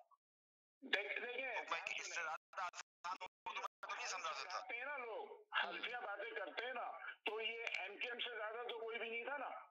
ये पूरी जो एमकेएम है ये तो सब छोड़ गए, तब अलग हो गए। देखिए उन्होंने ये कहा कि यहाँ पर हर एक इदारा बनाया जाता है और सियासतदानों को ढूंढकर इनकी करप्शन को सजा दी जाती है। जो इदारा बनाया जाता है वो उस इदारे की क्या अहमियत रहेगी पाकिस्तान में, वो इस इदारे की कौन, आप ये देखें 24 साल में वो इदारा कोई काम, उन्होंने कहा 24 साल में वो इदारा कोई काम नहीं कर पाया। नहीं कोई किसी भी बड़े मगरमच्छ को नहीं पकड़ सका। जी किसी को भी नहीं पकड़ सका, राइट। यही तो बात बता रहे जाए थे जी। हो गई। देखिए इनके पास इतना पैसा है, इतनी ताकत है कि इनका कोई कुछ बिगाड़ नहीं सकता, चाहे मुस्लिम लीग नून हो या पीपल्स पार्टी हो। ये दोनों ऐसी पार्टियां हैं, इनके पास इतना पैसा है और इनको बैरूनी सपोर्ट इतनी है कि इनका कोई कुछ बिगाड़ नहीं सकता। आप यकीन, आपके कोई दुनिया में कोई यकीन करेगा एक आदमी सजा याफ्ता आदमी, उसको इस तरह एयरपोर्ट पे वेलकम किया गया और से मैं गया हेलीकॉप्टर से जी, समय आपका आदमी, तो दुनिया में चीज की तो मिसाल कहीं नहीं मिलती। दुनिया में इस किस्म की चीजें जो हैं वो सिर्फ पाकिस्तान में ही हो सकती है। कल को इमरान खान है, कुछ नहीं पता 15 दिन बाद जो इमरान खान भी बाहर आ जाएंगे, कहेंगे सारे झूठे केस थे, जैसे नवाज शरीफ को हो गया कि झूठे केस थे, तो इमरान खान के केस भी झूठे करा जाएंगे। तो बात यह है कि और हमारी जनरेशन जो है कंफ्यूज है कि हमारी अदालतें क्या कर रही हैं, क्या फैसला कर रही हैं। एक जज आता है वो कहता है कि ये इसकी सजा दे दें, उसके बाद 6 महीने बाद दूसरा जज आता है कहता है नहीं ये तो बहुत नेक आदमी है जी, इसको तो फिर वो जी। इस किस्म के हालात में पाकिस्तान में कुछ कह नहीं सकता। अब जैसे आपने टॉपिक दिया है आज के टॉपिक में यह है कि मैं ये समझता हूँ कि मजाक कर रहे हैं अवाम के साथ, जो एक दूसरे पे इल्जाम लगा रहे हैं। अब वोट लेने का टाइम है ना, तो अब जब तक ये इल्जाम नहीं लगाएंगे तो वोट कैसे मिलेंगे? ये आपस में फोन पे बात करेंगे, ओ यार तुमने तो इतना बोला, मैंने ज्यादा अच्छा छेड़ा तुमको, तो ये अवाम बेवकूफ बन रही है। हम और आप जो है बैठ के इनके लिए बात कर रहे हैं, इन्होंने ये कह दिया। मैं जहाँ तक समझता हूँ ये बेवकूफ बना रहे हैं अवाम को। इन्होंने गेम करके पीटीआई को फिनिश किया। लेकिन उन्होंने कहा ना इस मुल्क जेलों से ला कर तो वज़ीर-ए-आज़म बना दिया जाता है। ये बात भी उन्होंने सही की कि जेलों से लाते हैं, जेलों में रखते हैं, उसके बाद बाहर निकाल के वज़ीर-ए-आज़म बना देते हैं। और लाडलों का कारोबार छोड़ना होगा वरना मुल्क किसी सूरत भी तरक्की करेगा, ये उनके अल्फाज थे। तो उन्होंने देखे ना वो किस तरह के बयानियात दे रहे थे बैठे हुए लाडलों के। पहले इमरान खान लाडला था, अब नवाज शरीफ लाडला है, तो उन्होंने सारे लाडलों को खोआ दिया ना। दुनिया ने देख लिया जी, जी। तो ये सब चीजें जो है और उनका -1 को फार्मूला नहीं चलेगा इस वक्त। अगर -1 फार्मूला चलाने की कोशिश की गई तो वो से भी मुल्क तबाही की तरफ जाएगा। देखें ना सारे लफ्ज उनके, सारा बयानिया सुने, आप गौर करें तो आपको पता चलेगा कि वो बयानिया क्या दे रहे थे। जिस तरह इमरान खान के लीडर जाके जो प्रेस कॉन्फ्रेंस करते हैं, फिर आके पीटीआई के खिलाफ, इमरान खान के खिलाफ पूरा बयान दे रहे होते हैं। जिस तरह आपको पता होगा फर्रुख हबीब साहब ने जो दिया था तो सब सरप्राइज हो गए थे, भाई उन्होंने क्यों, कौन यूज किए, किस तरह उन्होंने आके बोला। देखे दिया तो सबने आके बयान, शेख रशीद ने भी दिया, उन्होंने अपने अच्छे दे दिया, ठीक है पार्टी छोड़ी, अपने अच्छे तरीके से बोला। पर फर्रुख हबीब साहब को तो ऐसा लगा था कि चाबी भर दी किसी ने। जिस तरह एक गुड्डे को खड़ा कर देते, चाबी ऑन कर देते, उन्होंने लगा बटन ऑन किया और उन्होंने बोलना शुरू कर दिया। जितना मीडिया में उनका मजाक बनाया गया कि भाई इनको क्या हो गया था, किस तरह बात की है उन्होंने। तो इसी तरह अभी इनकी भी कहानी सामने आएगी आहिस्ता आहिस्ता। पहले भी इनके ऊपर इशू उठा था, अभी भी इशू उठा। पाकिस्तान में यही चलता है। जैसे आपका आज का टॉपिक है, ये एमकेएम से जो है अवामिल बढ़ रहे हैं जी, तो जो एमकेएम के लोग हैं कराची में, जो आम आवाम है, वो तो जब भी ये जाते हैं किसी से एग्रीमेंट करने या मुस्लिम लीग नून के पास या पीपल्स पार्टी के पास, वो तो बैठ के बोलते हैं, क्योंकि अब एमकेएम की हैसियत नहीं रही कराची में, क्योंकि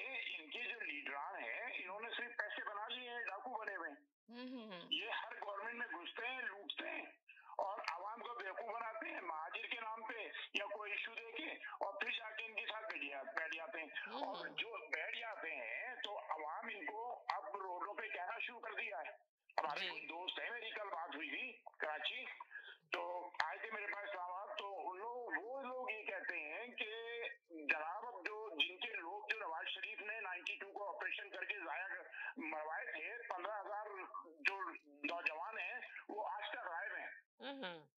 तो उनको जो है जूते मार रहे हैं, इनको कह रहे हैं कि भाई आप किनके पास जा रहे हैं, आपने जिन लोगों के बच्चे आज तक गायब हैं आपने उनसे परमिशन ली है इनके पास जाने की, या आप जब पीपल्स पार्टी से मुआहदा करते हैं तो आप क्या उन लोगों से परमिशन लेते हैं जिनको पीपल्स पार्टी ने जबा किया लियारी में या मारा है?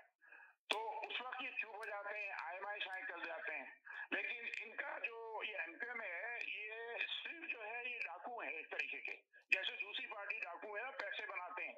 तो ये गरीब घरों से थे, जैसे बात सही है, इनके पास जो है चप्पलें भी सही नहीं थी और कपड़े भी सही नहीं थे, इनको बना दिया गया। तो अब ये अरबों के मालिक हैं, एमपीएम के लीडर भी, जैसे पाकिस्तान में लीडर बन जाते हैं अरबों के मालिक, इसी तरह ये भी हैं। तो ये बात जो, और देखिए एक चीज और खतरनाक है, अभी देखें पाक फौज पे हमले हुए, एयरबेस पे हमला हुआ। देखिए मैंने आपको ये बात पहले बोली थी कि पूरे पाकिस्तान में हमले होंगे, और वो बात सही साबित हो रही है बिल्कुल, एक एक बात। और ऊपर से सोने पे सुहागा ये हुआ है कि इन्होंने 3-4 बंदे पकड़ लिए हैं सोशल मीडिया वाले, जिन्होंने इस हमले के बाद जो है सोशल मीडिया पे लिखना शुरू किया, ये 9 मई का हमला नहीं किया था हमने, ये बड़ा हमला किया है। और ये जो है कुछ अमेरिका से इनको लिंक मिले और कुछ पाकिस्तान से मिले, पाकिस्तान से 4 से 5 बंदे इन्होंने पकड़े सोशल मीडिया पे, जो इस किसी भी बात लिख रहे थे पाकिस्तान आर्मी के खिलाफ और पाकिस्तान के खिलाफ, तो इन्होंने पकड़ लिया। और उसके बाद जो लिंक निकला, तो उसके बाद इन्होंने पीटीआई के कुछ लोगों को पकड़ के उन पे दहशतगर्दी का मुकदमा कर दिया, जो इनके लीडर बाहर निकल रहे थे।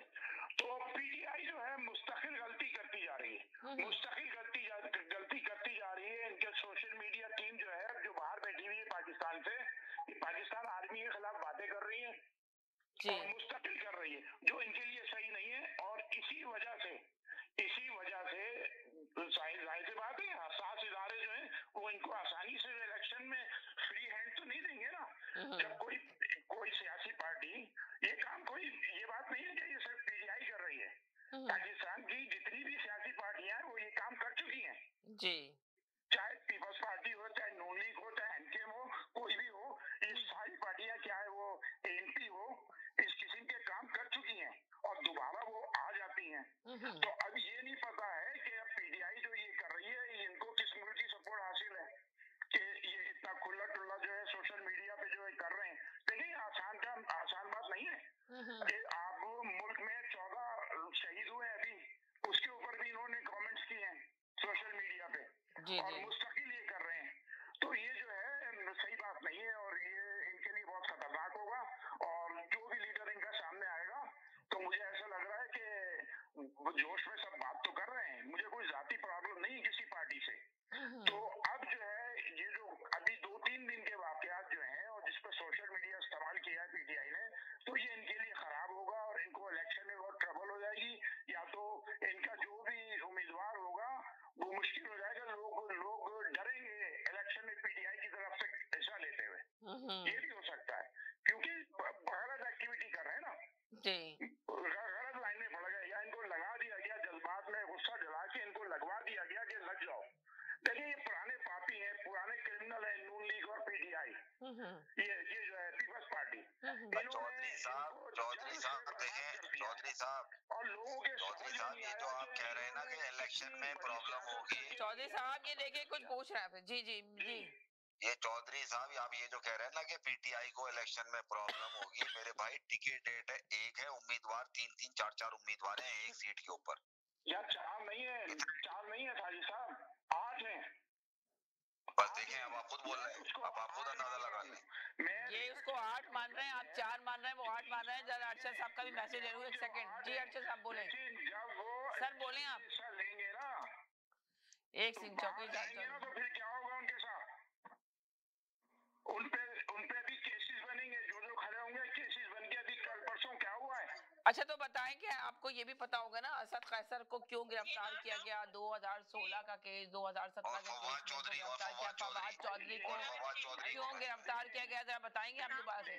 देखिए फवाद चौधरी साहब के बारे में ये कहा गया है कि ये सोशल मीडिया टीम के साथ एक्टिव थे, इसलिए फवाद चौधरी को बन गया। असद कैसर के पर जो इल्जाम था 2017 और 2016 का, तो अभी उन पे केस बनाया गया, तो जब क्यों नहीं गिरफ्तार किया गया? ये बराए नाम जो है उनके साथ बैठ गए थे और उनकी पार्टी की ज्वाइन तो कर ली थी, लेकिन उनकी किसी एक्टिविटी में हिस्सा नहीं ले रहे थे और इनके ऊपर खास नजर रखी हुई थी। ये कनेक्शन में थे सोशल मीडिया टीम के।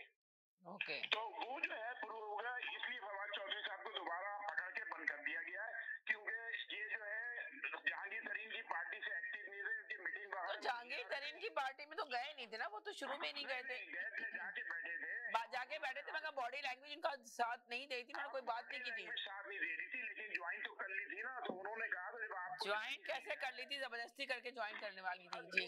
जो भी किया था इन्होंने ज्वाइन तो किया था, उन्होंने कहा कि आके काम करें आप, तो ये जाते नहीं थे प्रॉपरली। और ये जो चले एक सेकंड अरशद साहब से जी, अरशद साहब बोले जी। एक तो मैं मुख्तसर सी बात करना चाहूंगा कि कट यानी कि कट दलीली हट धर्मी, अगर यही जो तरीका है वतीरा होगा तो फिर उसकी वजह से आप अपनी बात सही साबित करना चाहेंगे तो आपकी मर्जी है। मगर नदीम मलिक के उस प्रोग्राम में मैंने देखा है, उसने खुद उससे सवाल किया कि आप क्या पाकिस्तान मुस्लिम लीग नवाज लीग आपने छोड़ दिया या नहीं। उसने कहा नहीं, मैं अभी भी पाकिस्तान मुस्लिम लीग नवाज का मेंबर हूँ। हाँ, जब Maryam Nawaz senior vice president बनी थी तो मैंने सीनियर वाइस प्रेसिडेंट के ओहदे से इस्तीफा दे दिया था। अब उसको आप कुछ करते रहें, जब एक आदमी अपनी जुबान से कह रहा है उसके लिए आप कहानियां मिलाते रहें कि अगर वो उसके खिलाफ बात करेगा या इसके खिलाफ बात करेगा।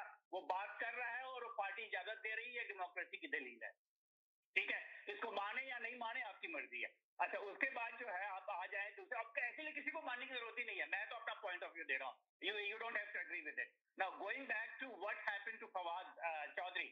फवाद चौधरी जो है दोनों तरफ खेलने की कोशिश कर रहे थे विकेट के।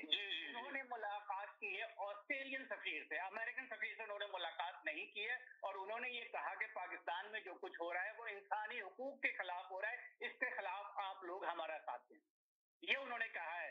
अच्छा, इन दोनों में सिर्फ दो पार्टीज इन्वॉल्व है, या तो फवाद चौधरी या वो सफीर है, साथ में शायद ब्रिटिश सफीर भी थे। ये खबर जो है आपकी एस्टेब्लिशमेंट को अगर मिली है तो ये उन लोगों ने दी है जिससे फवाद चौधरी जो है रिक्वेस्ट करने गए थे कि भाई हमारे लिए कुछ करें। उन्होंने नहीं, अगर फवाद चौधरी अगर गए थे, देखें एस्टेब्लिशमेंट को इतना पता है कि फवाद चौधरी जब निकले हैं तो वो कहाँ जा रहे हैं, तो फवाद चौधरी को खुद सोचना चाहिए था कि अगर वो जा रहे हैं तो क्या वो एस्टेब्लिशमेंट को पता नहीं होगा कि फवाद चौधरी कहाँ सफर कर रहे हैं। बिल्कुल ठीक कह रहे हैं। मैं अपनी बात मुख्तसर कर लूं फिर मैं खत्म करता हूँ। तो बेसिकली बात ये है कि चाहे 2000 उम्मीदवार आपके पास हो, जैसे ही वो अपना कागजात नामजदगी दाखिल करेंगे उन सब के कागजात नामजदगी रिजेक्ट हो जाएंगे, इसलिए कि उनके खिलाफ कोई ना कोई केस या तो ऑलरेडी होगा या रजिस्टर कर लिया जाएगा। यही बात मैंने बोली है। में होगा ही नहीं इलेक्शन लड़ने के लिए तो कहां से पार्टी जीतेगी, मुझे तो कोई ये समझा दे। अब ये सही है या नहीं है वो एक अलग बहस है, मैं उस बहस में तो जाता ही नहीं हूँ कि वो सही है या नहीं है। मेरे हिसाब से तो सही है, ऐसा ही करना चाहिए। जो लोग मुल्क की फौज से गद्दारी करें उनका यही अंजाम होना चाहिए, हर गद्दार से यही अंजाम होना चाहिए। चले जी चले, बहुत शुक्रिया, थैंक यू सो मच तमाम कॉलर का शुक्रिया। प्रोग्राम का टाइम खत्म हो गया, बहुत शुक्रिया। कल ज्वाइन कीजिएगा, जाते जाते यही कहेंगे खुश रहें मुस्कुराते रहें, जिंदगी बहुत खूबसूरत है, अपना ख्याल रखिएगा, दुआओं में याद रखिएगा। जिंदगी रही इंशाल्लाह कल फिर नए टॉपिक के साथ हाजिर होंगे, जब तक के लिए इजाजत चाहते हैं, अल्लाह हाफिज।